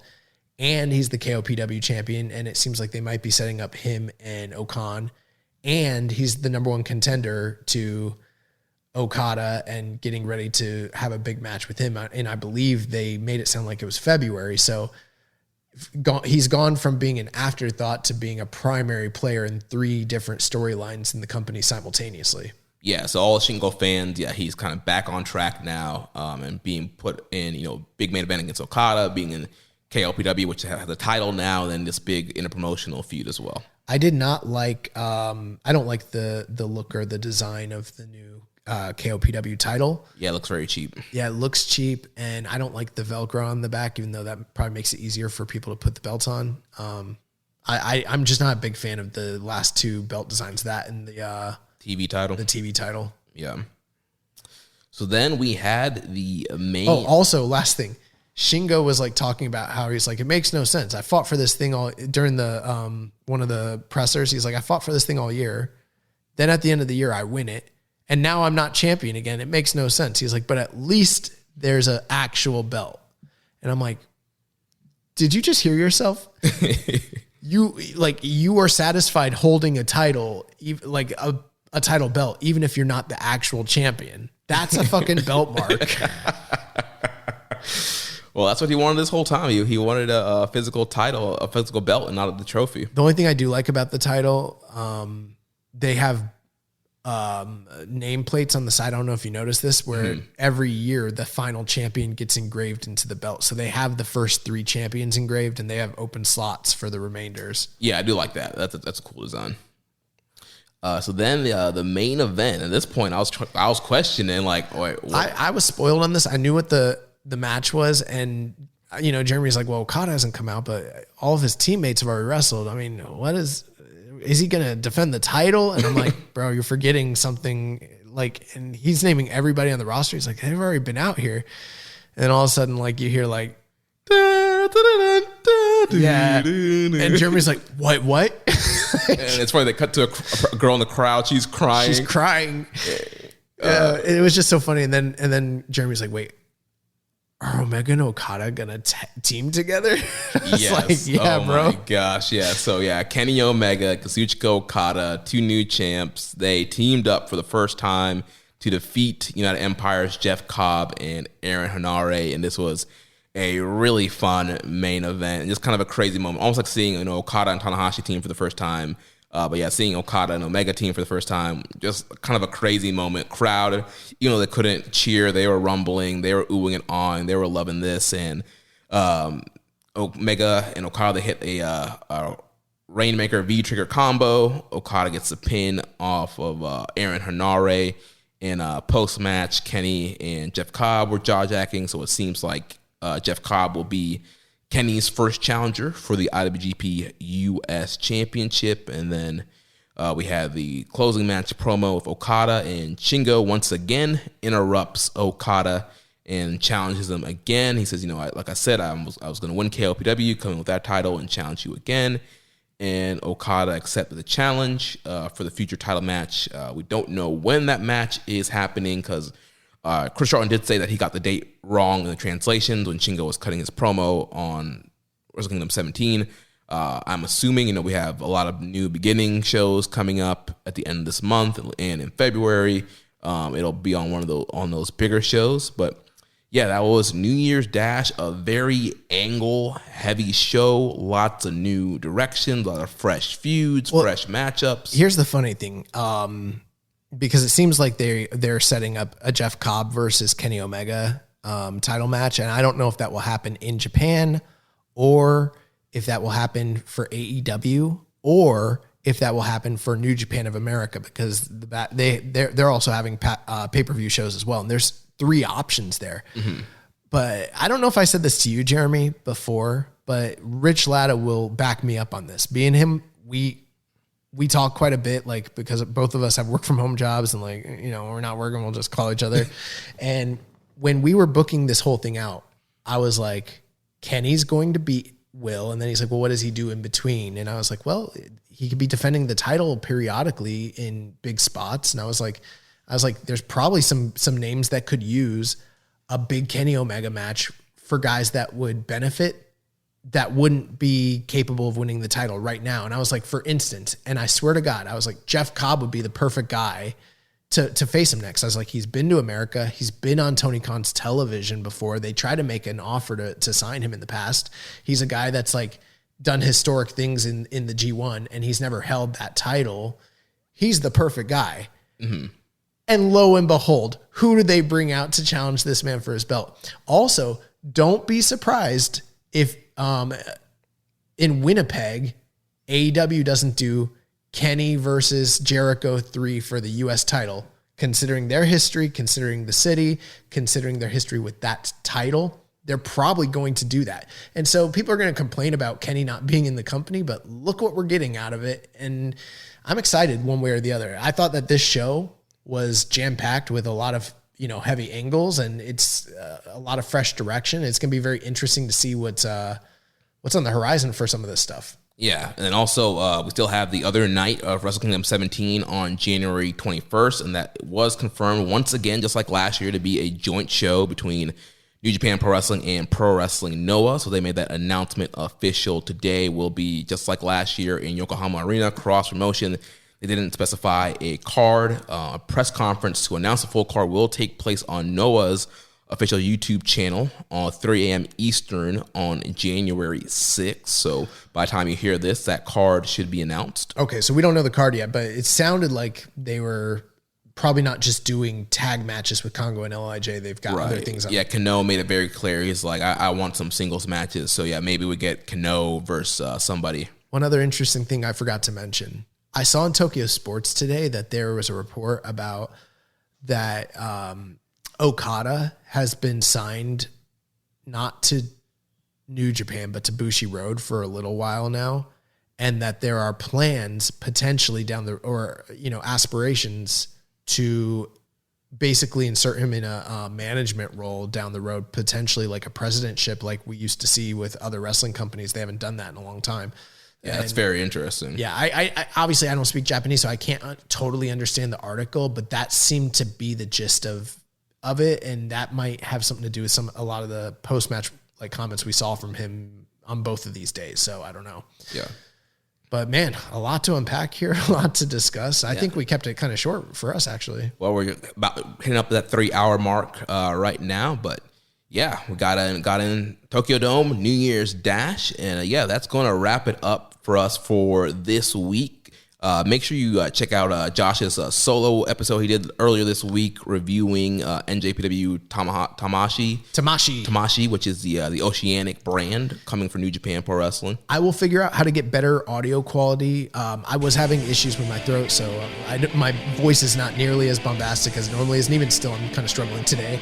But I thought I listened to it, and I don't normally listen to my own shows, but it's just over an hour. I thought it was pretty good. And if you are interested in finding out more about what that Tamashi project is and was and will be, and my thoughts on it, give that a listen. I'm sure the boys over in the Oceanic region will probably appreciate it. Yeah.